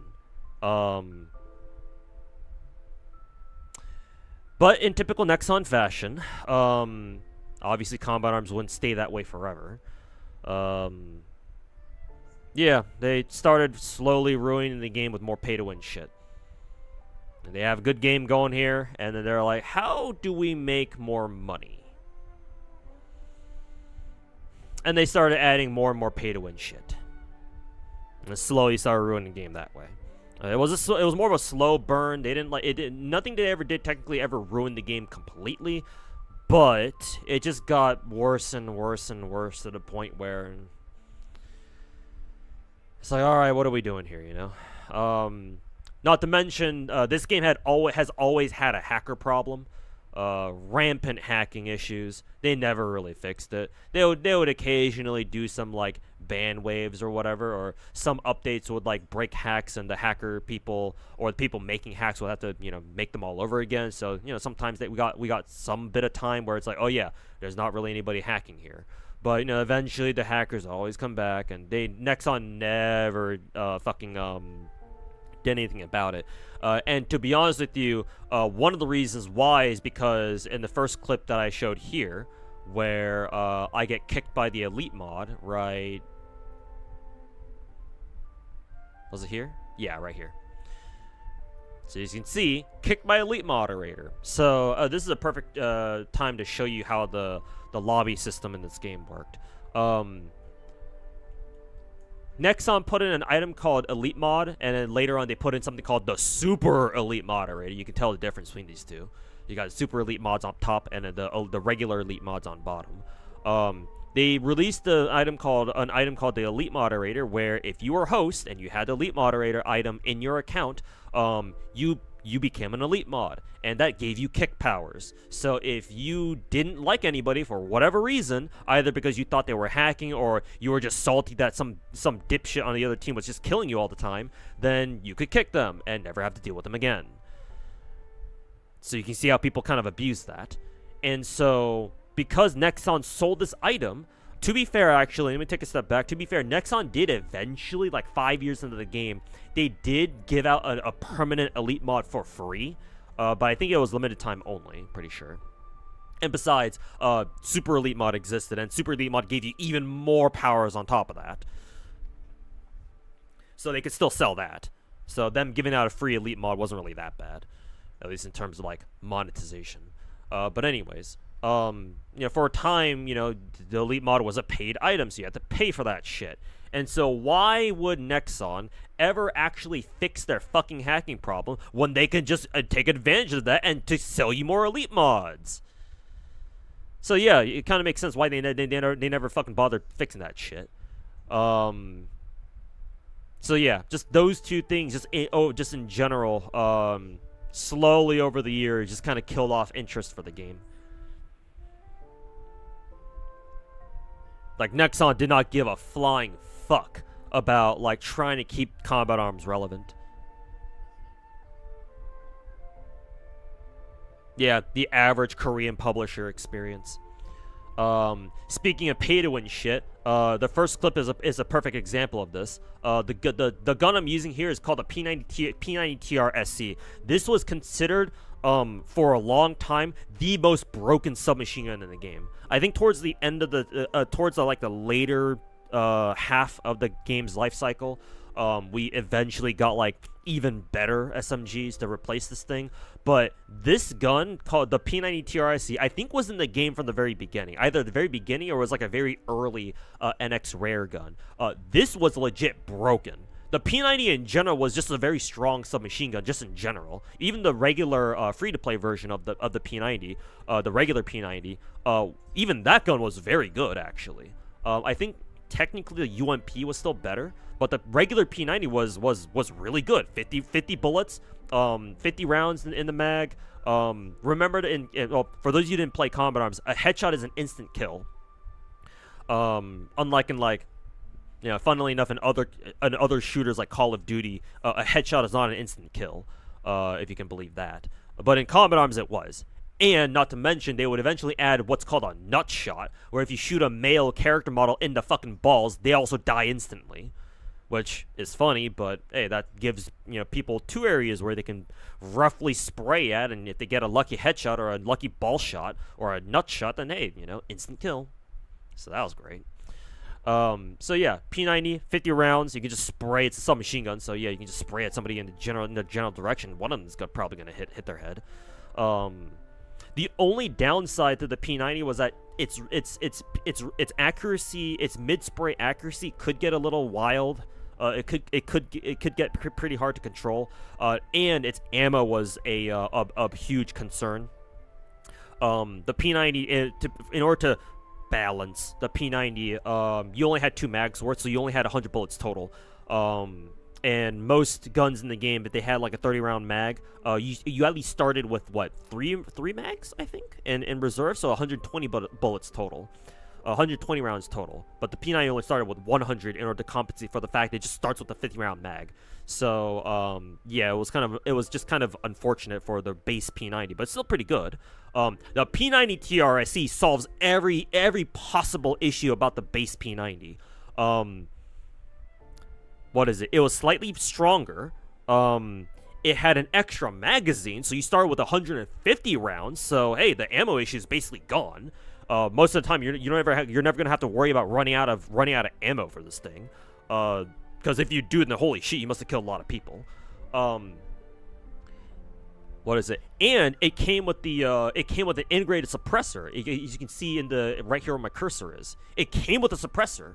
So, you know, suppressors obviously have the advantage of people not hearing your shots as well. So, you know, it's a silencer. So there's that.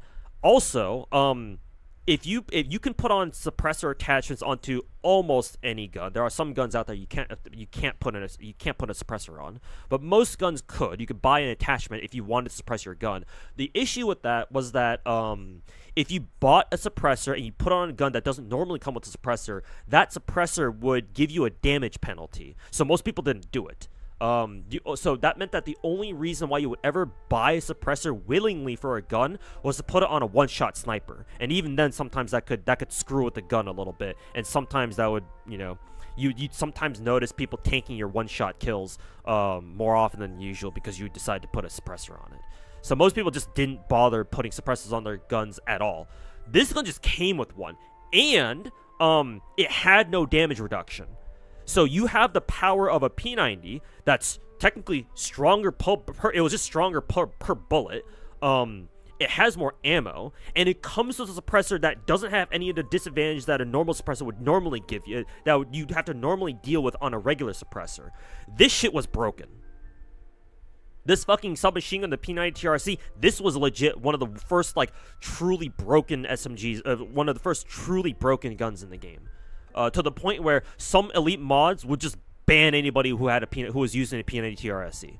Like, the regular P90 TR, the NX standard variant, would be okay, because even that one wasn't it was good, but not as broken as the P90 TRC. This gun was straight up broken, and guess what? It's a paid item. It's a premium gun. On top of that, there are 4 tiers of guns in this game, or 4 categories, tiers, whatever you want to call them. Categories. Let's go with categories, because if I call it tier, then people have a different idea, because people think, oh, tier list or whatever.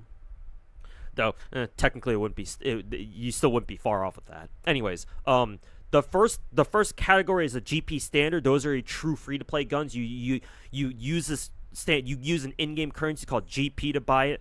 And you not only that, you have to rent it. Whatever gun you rent, it's not gonna stay in your account forever. You can only rent guns for, like, I don't know, 1 day, 7 days, 30 days. I think at some point they even added a fucking 90-day option, I think. But point is, you don't keep that gun forever, or at least that's the idea. Most guns you actually couldn't keep forever, too. That obviously changed as time went on, but, we'll get to that. We might get to that later, I don't know. Anyways, so GP standard is your base free-to-play. GP rare it's like a step up. It's like guns that are technically free-to-play. I mean, not technically are free-to-play, but you could only get them out of a case. Like a random weapon case. So it's technically free, but the guns you get out of them are generally better. I think there were some GP rares that really weren't that much better, but hey, they came with a cool camo, so I guess you ran it for clout, I guess. But point is, it's RNG, right? You don't know what you're gonna get when you pull a case. If you get the gun you're looking for, great. If not, then go fuck yourself. NX standard is next category above that, where we're in the premium currency territory. So these are guns that are typically, obviously, they're better than the regular free-to-play version. Sometimes they're on par with the GP rares. A lot of the time they were still better than them, but sometimes they're on par with GP rares. Depends on the gun you're talking about. But NX rares are premium guns, but at least you could buy them directly with NX cash, or it was called Karma Coin later. Actually, not even the final tier. The fourth tier is what the P90 TR SC was. NX rare. So not only do you have to pay premium money, or you have to pay real money, or premium currency for it, but you have to get it out of a case. So it's random. It's RNG. Oh, and there's another tier above that, but I already fucking ranted about that last time, so I'm not gonna go into it this time. Anyways, the P90 TRC was an NX rare gun that was one of the first truly broken guns in the game. This shit was everywhere in this game. By the time this game was a couple years old, it was literally everywhere. If you wanted to do well in this game, you spent money. You spent money for plus 24 or plus 25% speed gear.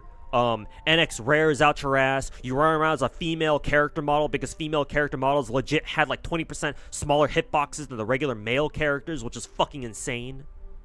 Oh, and because they're female, they don't have testicles, so they can't get nut shot. You have to headshot them.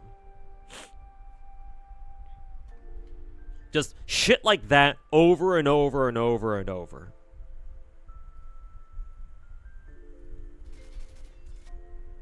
I'll turn on a sound too. Oh yeah, here's what I'm talking about. This gun right here. This is the 5th premium tier. The mercenary uniques. I forget what their official name was, but this was a category. This is the category I was talking about, or I alluded to briefly. That's a tier above, a category above the NX rares. The mercenary uniques. You can tell because it's called the Viper's P90TR. They had names because they're supposed to be like the signature guns of like a lot of different mercenary characters in the game. And these were technically better. I think for the P90TR, this is a weird case where even the P90TR SC was still better than the Vipers, but typically the mercenary unique guns were better than the NX rares. It's just that it's like, yeah, they gave the P90 the Viper's P90TR 60 bullets instead of 50, but like the gun already has 50 bullets, so that doesn't really matter much. Not to mention, again, it only has 120 bullets, whereas the P90TR SC still had 150, so it wasn't really that much better. But a lot of the other mercenary unique guns absolutely did. Like the Max's R870 MCS, for example. That shotgun was insane. But yeah, like throughout the clips you see me using here, this is an NX standard gun, the FMG9 Magpul, or the Magpul FMG9. Yeah, though it was an okay submachine gun. It was fun to play with, though. What else do I use in this clip? Oh yeah, this is the FS2000. This is a weird assault rifle. I'm not gonna lie. It wasn't like the best. It was just weird, but it was fun to play with at least. But the FS2000, the F2K, the fucking tuna boat gun, that was an NX rare. Oh, the UMP, yeah, this is the original go-to SMG, the UMP.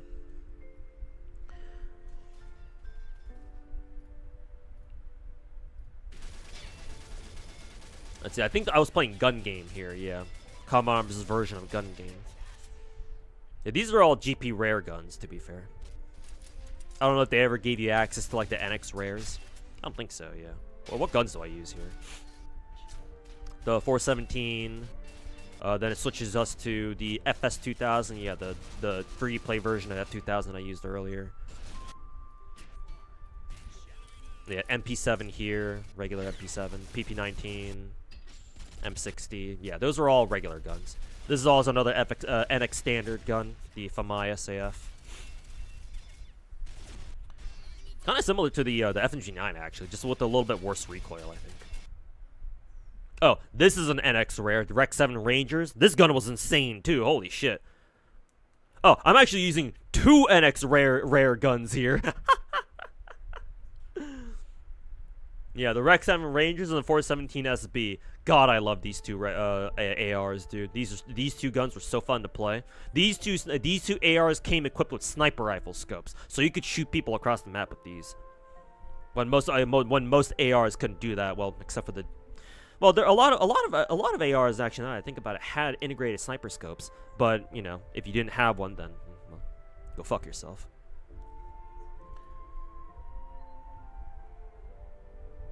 But yeah, these two guns were insane, too. I had so much fun with these two. How much was it? These were NX rares, so they don't really have a price tag associated with them. You have to pull them from a case. I remember, I think, what, they sold... How many did you get again? Was it 10 or was it 20? I forget. I want to say 10. They sold you, I think, 10 NX rare cases for 25 bucks back in the day, I'm pretty sure. Something like that. Now, the Tech 9 was actually a GP standard, I'm pretty sure. So I was kind of this is a rare example of a really good GP standard submachine gun, or at least I thought the Tech 9 was pretty good back in the day. Have to check. They probably did. Oh, there's 10-year-old me back then. I'm gonna mute the audio because I sound really cringe in this clip. But yeah, the M24A3 Woodland, also another NX rare. Andromalius, oh god, the Andromalius was also another insane tier of gun too. Holy shit, I forgot about those. The demonic tier. The Andromalius, I'm starting to use it right now, yeah. The Andromalius, the Azazel. What else did we have?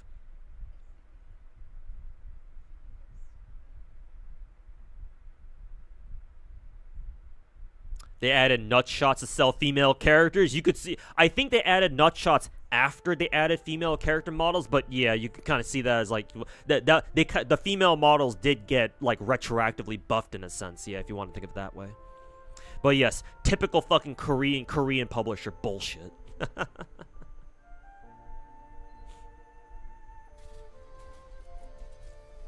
What's my favorite map besides Junkfleet? I guess Oil Rig, because that's the most that's the map that I'm most. Was I actually born in '98? No, the '98 isn't my birth date, Perhaps. or my birth year, I should say. It's a Toho reference.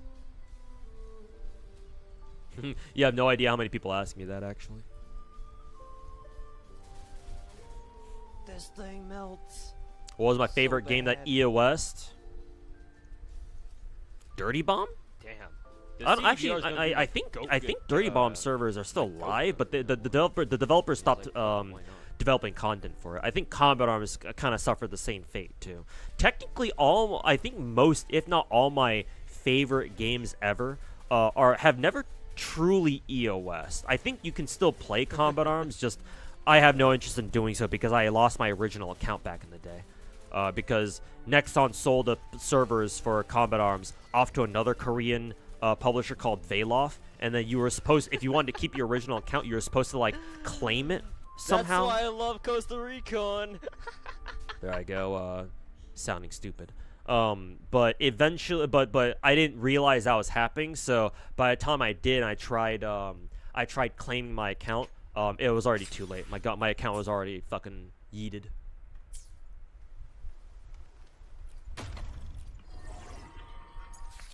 Oh god, I still have to get End State Matrix done. Ugh.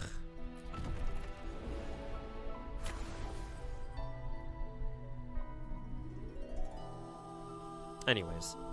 But yeah. TLDR, fuck Korean publishers.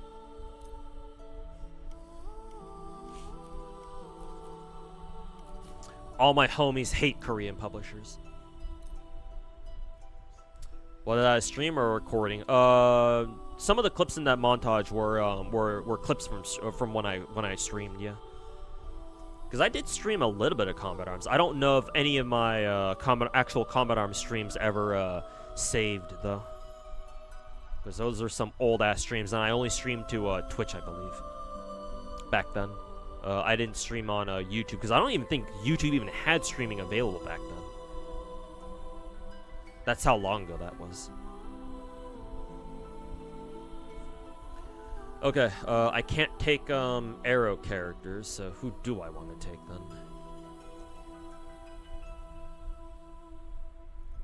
Oh, excuse me. Do I take do I want to try Amy in this Wuwa? Is that possible?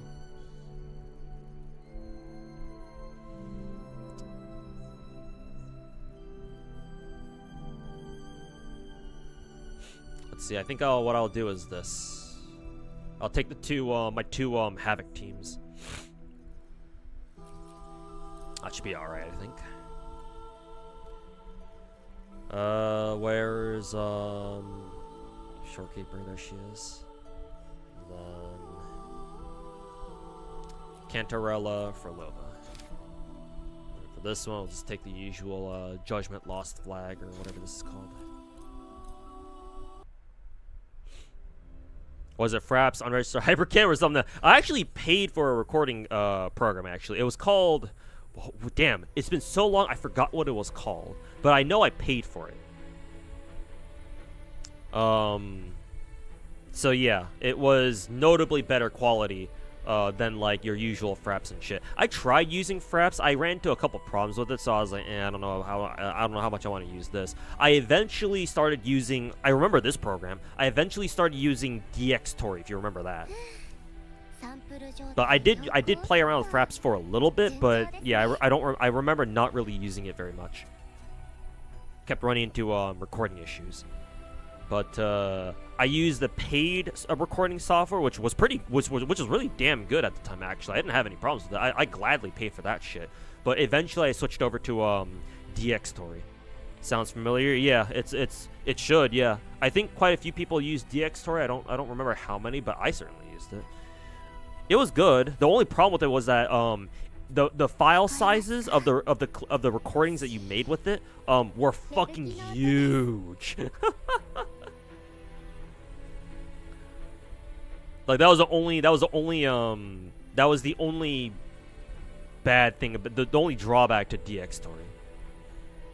But other than that, I think it was fine. Syndicate used to use it back in the day. God damn.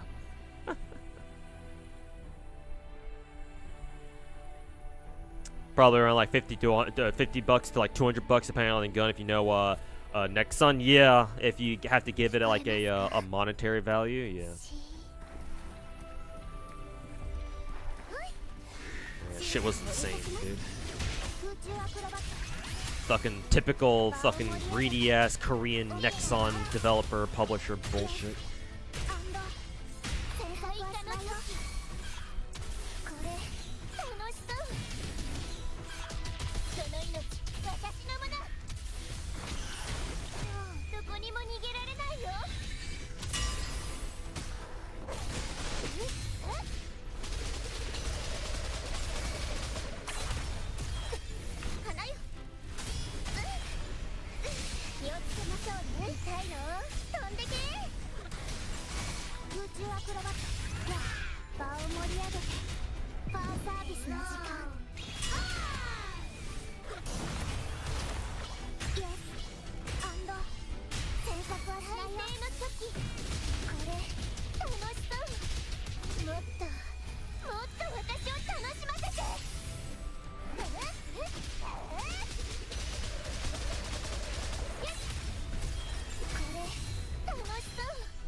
Yeah, back in the day, YouTube didn't have a like-dislike ratio. It was like a 1 to 5 stars. But dude, remember back in the day, you used to be able to make video responses. I actually did that for a couple times. Actually, I remember making video responses back in the day. Bro, if YouTube still had the video response feature, bro, the gacha community would go fucking ape shit using that shit all the goddamn time.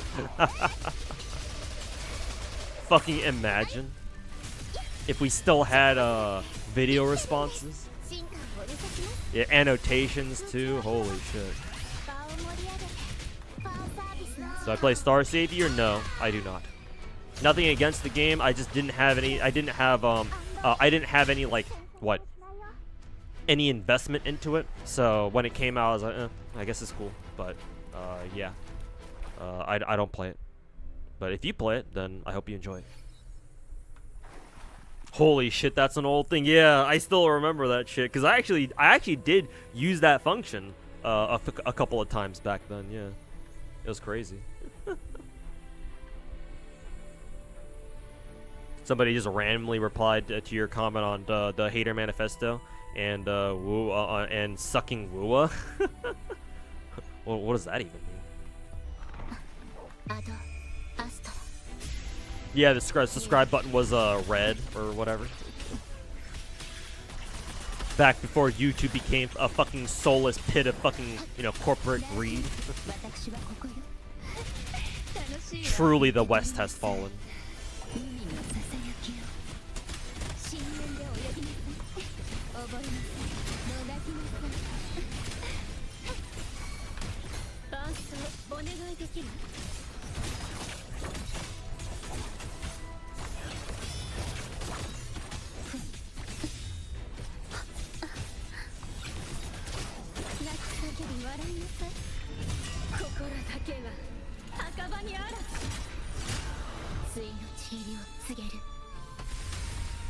星の歌よ入力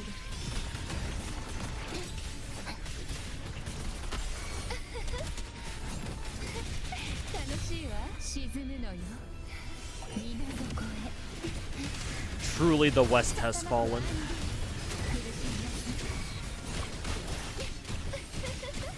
破滅生命のシンフォニー合奏準備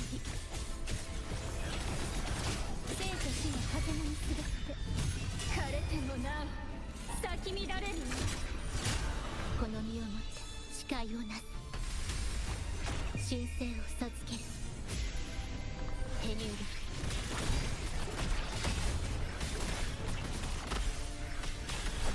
そばにいてあげるわ楽しいわ毒よ侵入を飲み込みなさい深海に従いましょう覚えなさいアンサンブル生命のシンフォニー予備泊の合図よ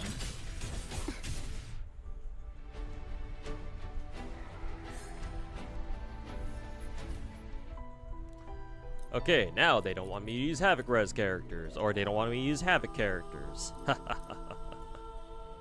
Well, buddy, joke's on you.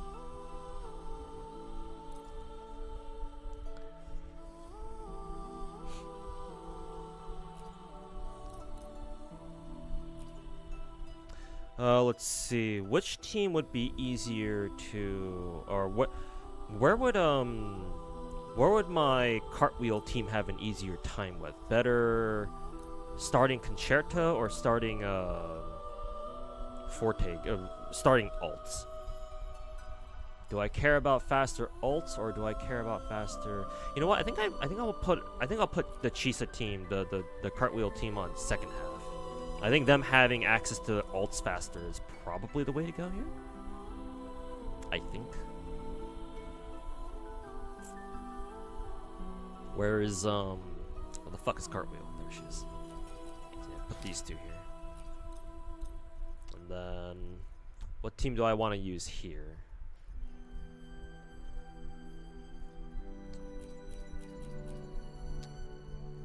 Try to bring Shorekeeper.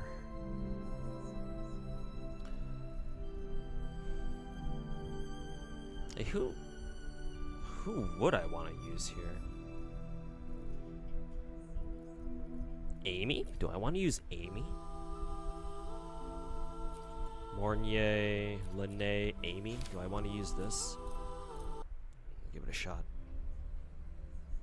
You like the how-tos with all the jokes? Yep, I know. A lot of people like them.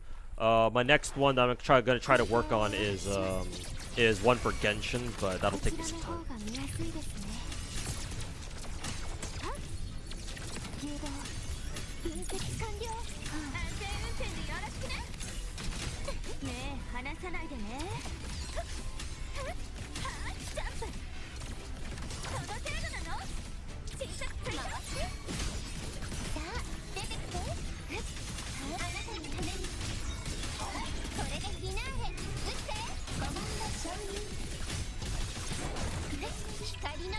Probably a waste of an ult here. I think I'm only hitting one enemy.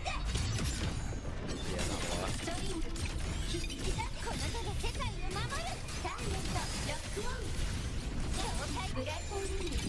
And not to mention, I believe these enemies have a pyro res, so that's not great.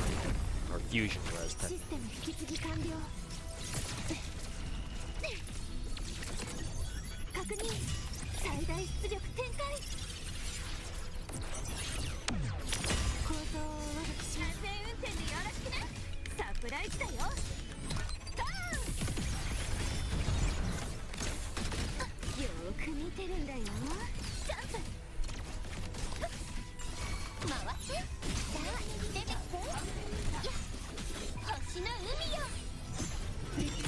Got your last collab character? Nice, congrats, man.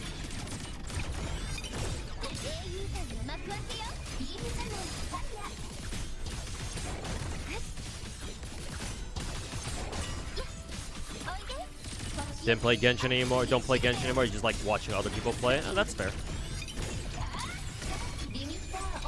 But yeah, it's gonna take quite a while, so I have no idea when it'll come out or when I'll be done with it. So you're gonna have to be patient with me. 限界プレドクロ有効か構造安全運転でよろしくね見ててねこの輝きを何色にするさあよっ回してさあ魂の声で救いの歌を輝くレアこの手で世界を守るダイエットロックオン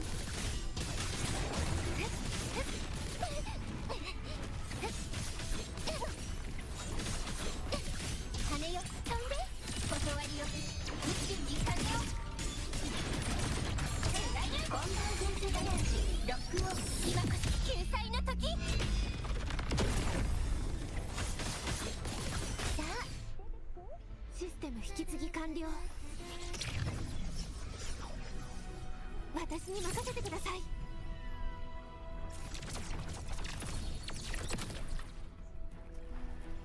Yeah, only 1,800 points there. I feel like Amy is not really a great Wuwa character, to be honest.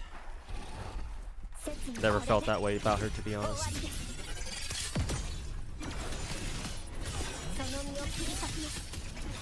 Take your time, man. Yeah, I mean, it's not even like take your time with it. It's just like I don't have nearly enough time. I feel like to actually even work on these videos, man. Real life fucking sucks, dude.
And Enfield is a better farm in Recrisis for high-end material, is a better farm hazardous material dungeon. That's a good question. I don't know.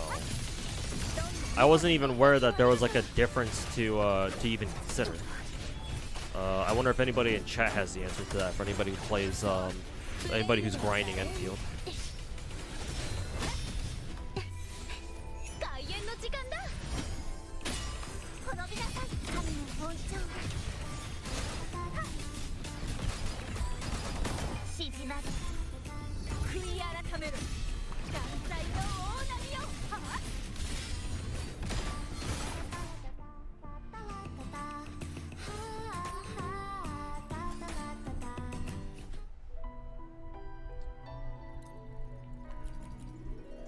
Electro Res.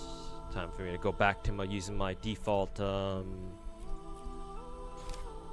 love Wuwa destruction team.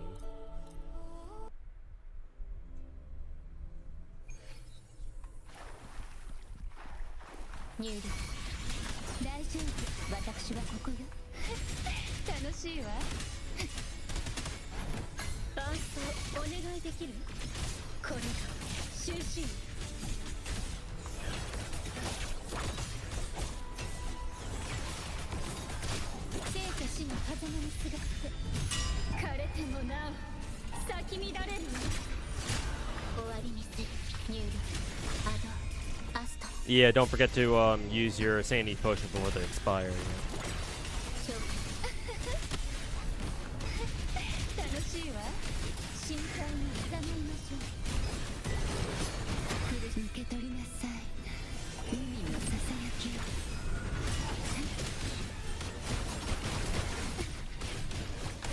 終焉、生命のシンフォニー。予備拍の合図よ。合奏準備。泣き叫び笑いなさい。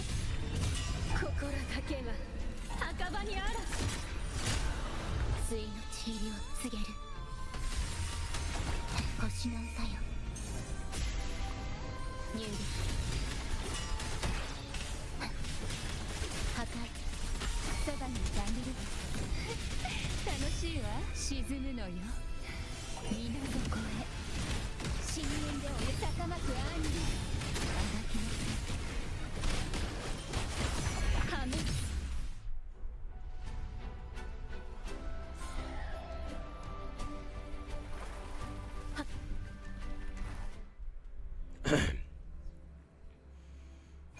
Didn't you already ask me that question, Cost? I answered you already. My answer was no. Saint Tontus I never had a bridge with Saint Tontus to begin with. I always knew Saint Tontus as a grifting little fucking piece of shit rat. We never had a bridge together. So CJ Skull is a bit inaccurate on that one. Where if he's trying to say that Saint Tontus burned a bridge with me, no, we never had a bridge to begin with. I'm guessing Skull is just going off an assumption here because that's what Saint Tontus is doing. But yeah, no. Skull, I don't think Skull's known who I am as a creator for that long. So he's just assuming, I think. No, Saint Tontus and I never had a bridge to begin with.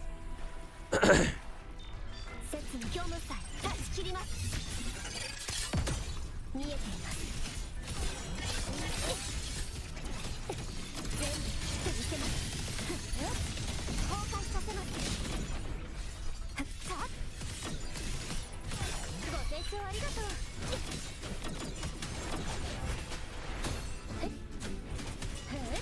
そう、プレリュードは華麗に。開演の時間だ。Is that a capybara? I believe Chisa has a couple capybara themes or like motifs or whatever, yeah. この身を包む罪のドンパ。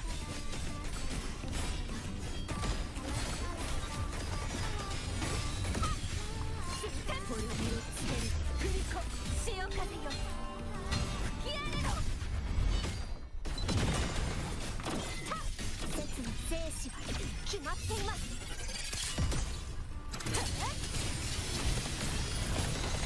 その命絶ちます。ご清聴ありがとう。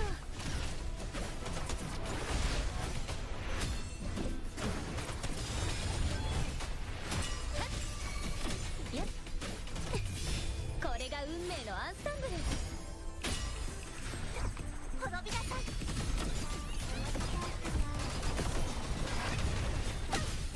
真の姿ここに権限する。汚れを払え。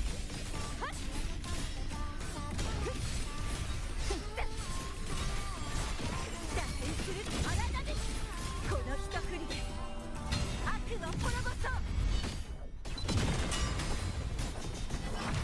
行きます。説のひらめきこれで終わりです。開元の目これでどうですか。どんな意図でも生きざみもありがとう。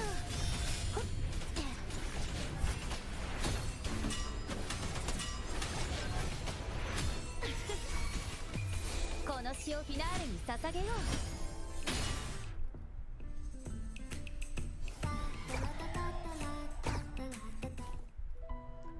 Okay, I believe I should be on the Infinite Torrents stage, yeah.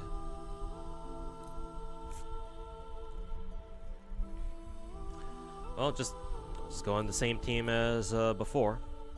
Don't know why I wouldn't. Totally arrow damage. Oh, they want you to use Sigrika, I guess. Negative status. Glacio and Spectro. Oh, is this shit for Hiyuki? Is that what that shit's for?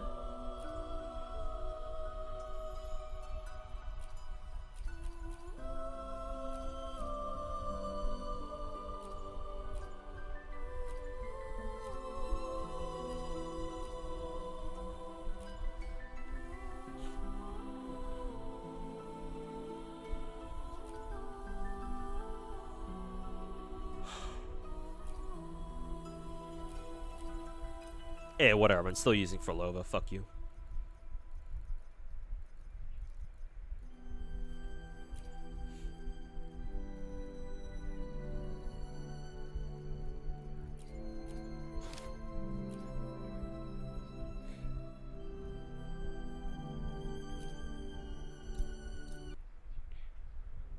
What'd you miss? Not much. Just me going through Whimpering Wastes.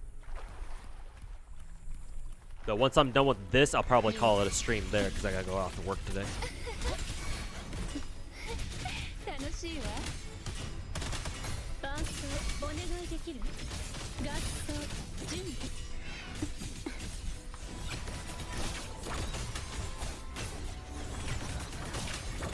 生と死の狭間にすがって口ずさむ杉氏の残響。終わりにする。ミュール、アドー。アストラ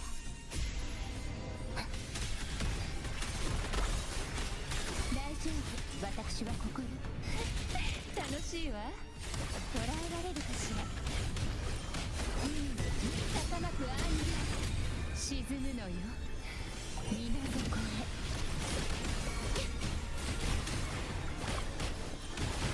破滅生命の進化に。これが収集合奏準備心だけは墓場にあらずこの身をもって誓いをなす星の歌よニュール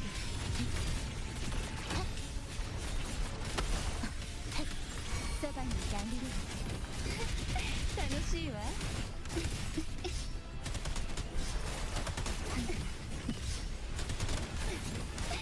すぐったいわ溢れ出す苦しみなさい受け取りなさい海のささやき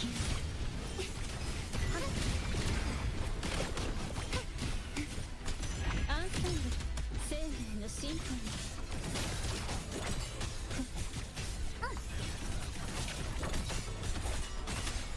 予備白の合図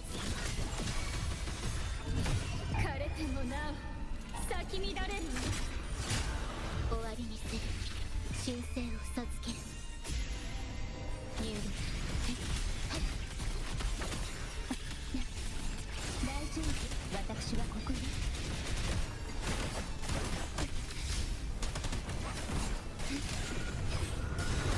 溺れません6よ How do you get tired with so many gachas to play working at the same time? Do you have super energy supplements or anything? No. Short answer is I'm just built different. Long answer is I don't really do much outside of working, gacha, and sleep. When you're as dedicated to gacha games as I am, you don't really have a lot of time for much else.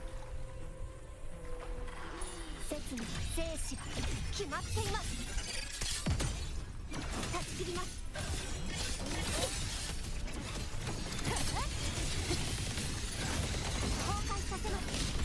But long story short, I'm built different.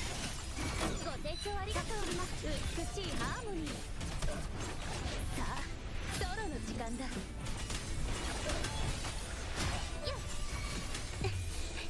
開演の時間だ。滅びなさい。神の恩寵を。Did I feel this patch have 2 phases? Technically, no. I believe Fengyi is our only new character this patch. I believe they're rerunning Searcher though. Sorry, Levitate.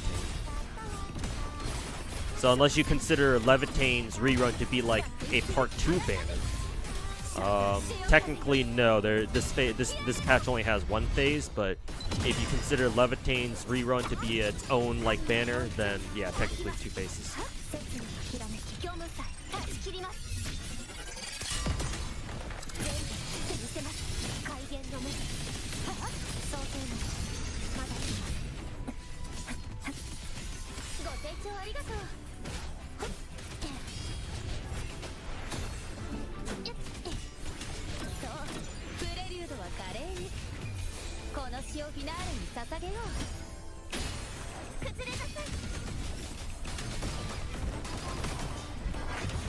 Dedicated to your craft. Yep. I mean, I make it a point to be I like, dude, you would hope so for a dude who calls himself the god of gacha.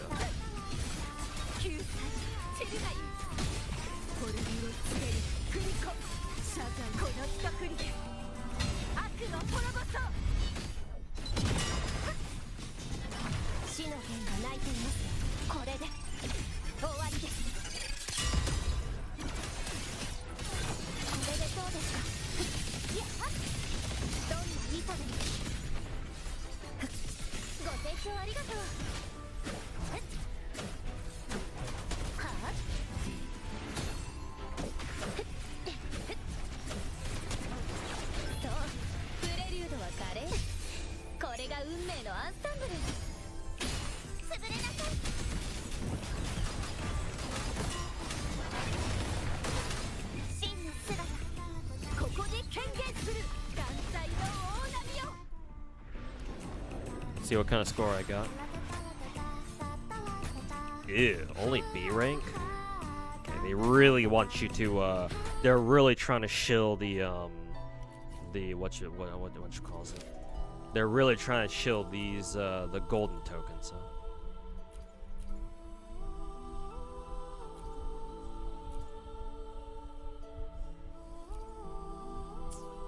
I'm just surprised my Forlova team didn't do it nearly as well as I thought they would. Maybe I shouldn't be surprised.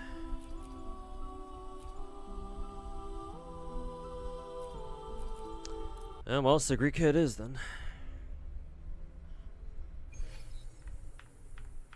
Oh, so I took the wrong, fucking token, so I gotta change that.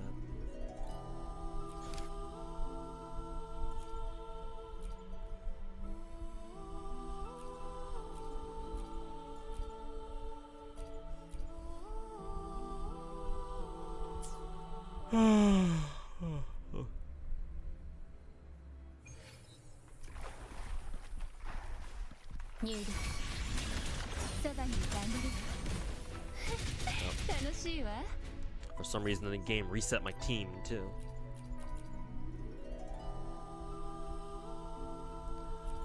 Love it when Wuwa does this dog shit.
Dive kick.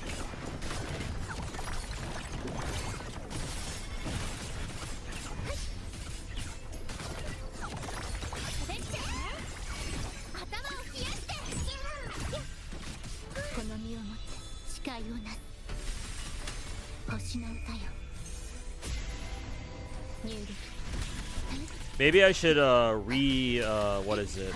Maybe I should re-gear my shorekeeper so that she has a lot more crit damage now that she's got her her S1. 時は待たぬ。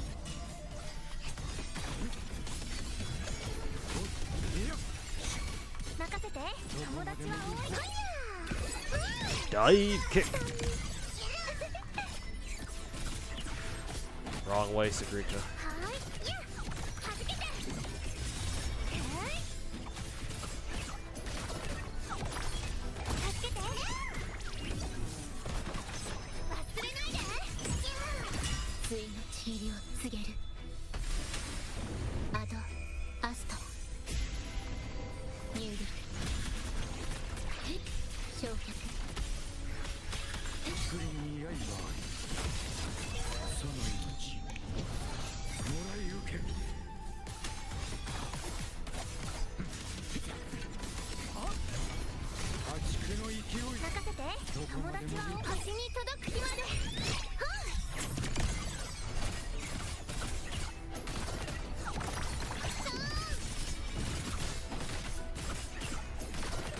爆発してる。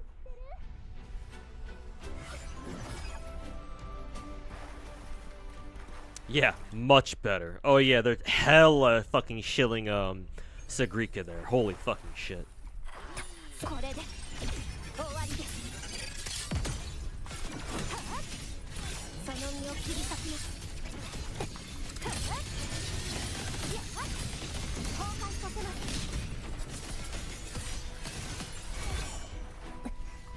ご清聴ありがとう。さあ、ソロの時間だ。この詩をフィナーレに捧げよう。崩れなさい。はっ。真の姿、ここで宣言する。眼帯の大波よ。はっ。食材、破滅の一撃。滅びを告げる。振り。 Shit, didn't mean to press that. 謝罪、潮風よ。吹き荒れろ。死の弦が泣いています。虚無さえ断ち切ります。切り刻みます。全部切ってみせます。どんな意図でも。はっ。見えています。ご清聴ありがとう。さあ、ソロの時間だ。そう、プレリュードは華麗に。開演の時間だ。滅びなさい。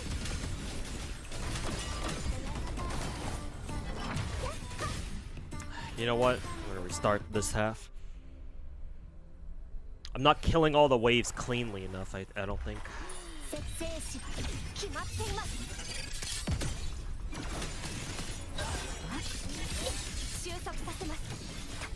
これでどうですか。その命立ちます。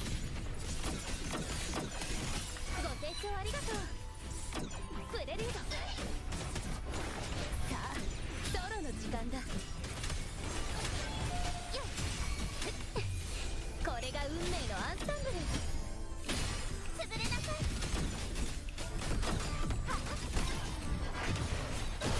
静まり。悔い改めろ。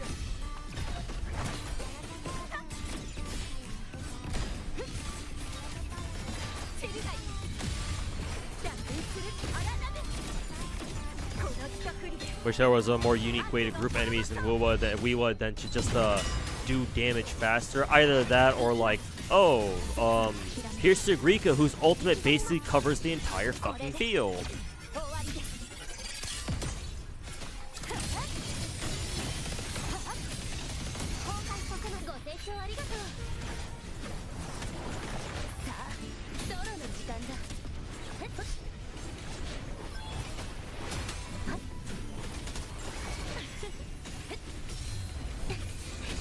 開演の時間だ。崩れなさい。汚れを払いましょう。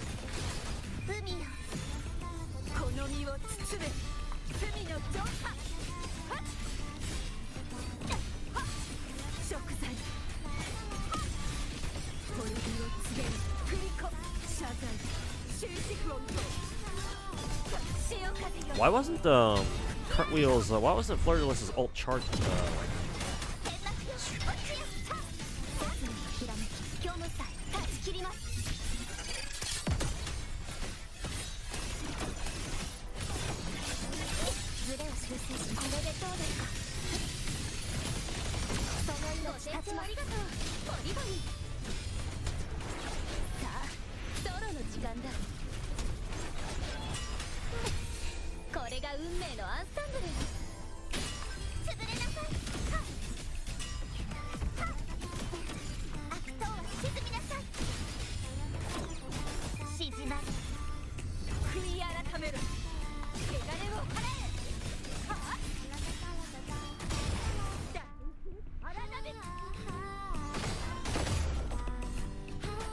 Okay. Surprisingly, my Cartwheel team did even worse. Did worse than the first time around. I don't know how the hell that happened. But Sigrika's team did so good it didn't even matter.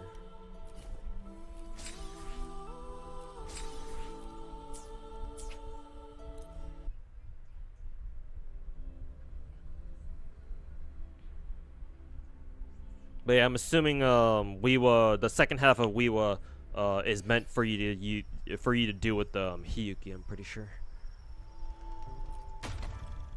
because Glacio and shit. Yo, Konichi.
Yo, Crackcaster. Looking forward to Hyde Marie, if that's how you say her name, and see Zian. Yeah, for sure. She's pretty cool. What, she's next week or something? I forget. Okay. Alrighty, everybody. I think I'll call it a stream there. Went a little bit longer than I wanted to, but I think I got everything I wanted to get done today. Let's see. So yeah, I'm off to go grab some food, and then I'm gonna have to go off to work. Fucking wage slave my dick off. In like 3 days? Okay, yeah, so she's next week. But yeah. Anyways, thanks everybody for hanging out. Take care. And I'm gonna send you guys I'm gonna send people on the Twitch side over to Fobmaster because he's streaming again. But yeah. Take care everybody. Catch you guys all tomorrow. Yeah, I should be streaming tomorrow. And new YouTube video should go up tomorrow. I said it would go up today, but then I caught a last minute revision that I wanted to change, and I think it's a little too late to put out a video now, so I'll just upload it tomorrow. So anyways, take care everybody. Catch you next time.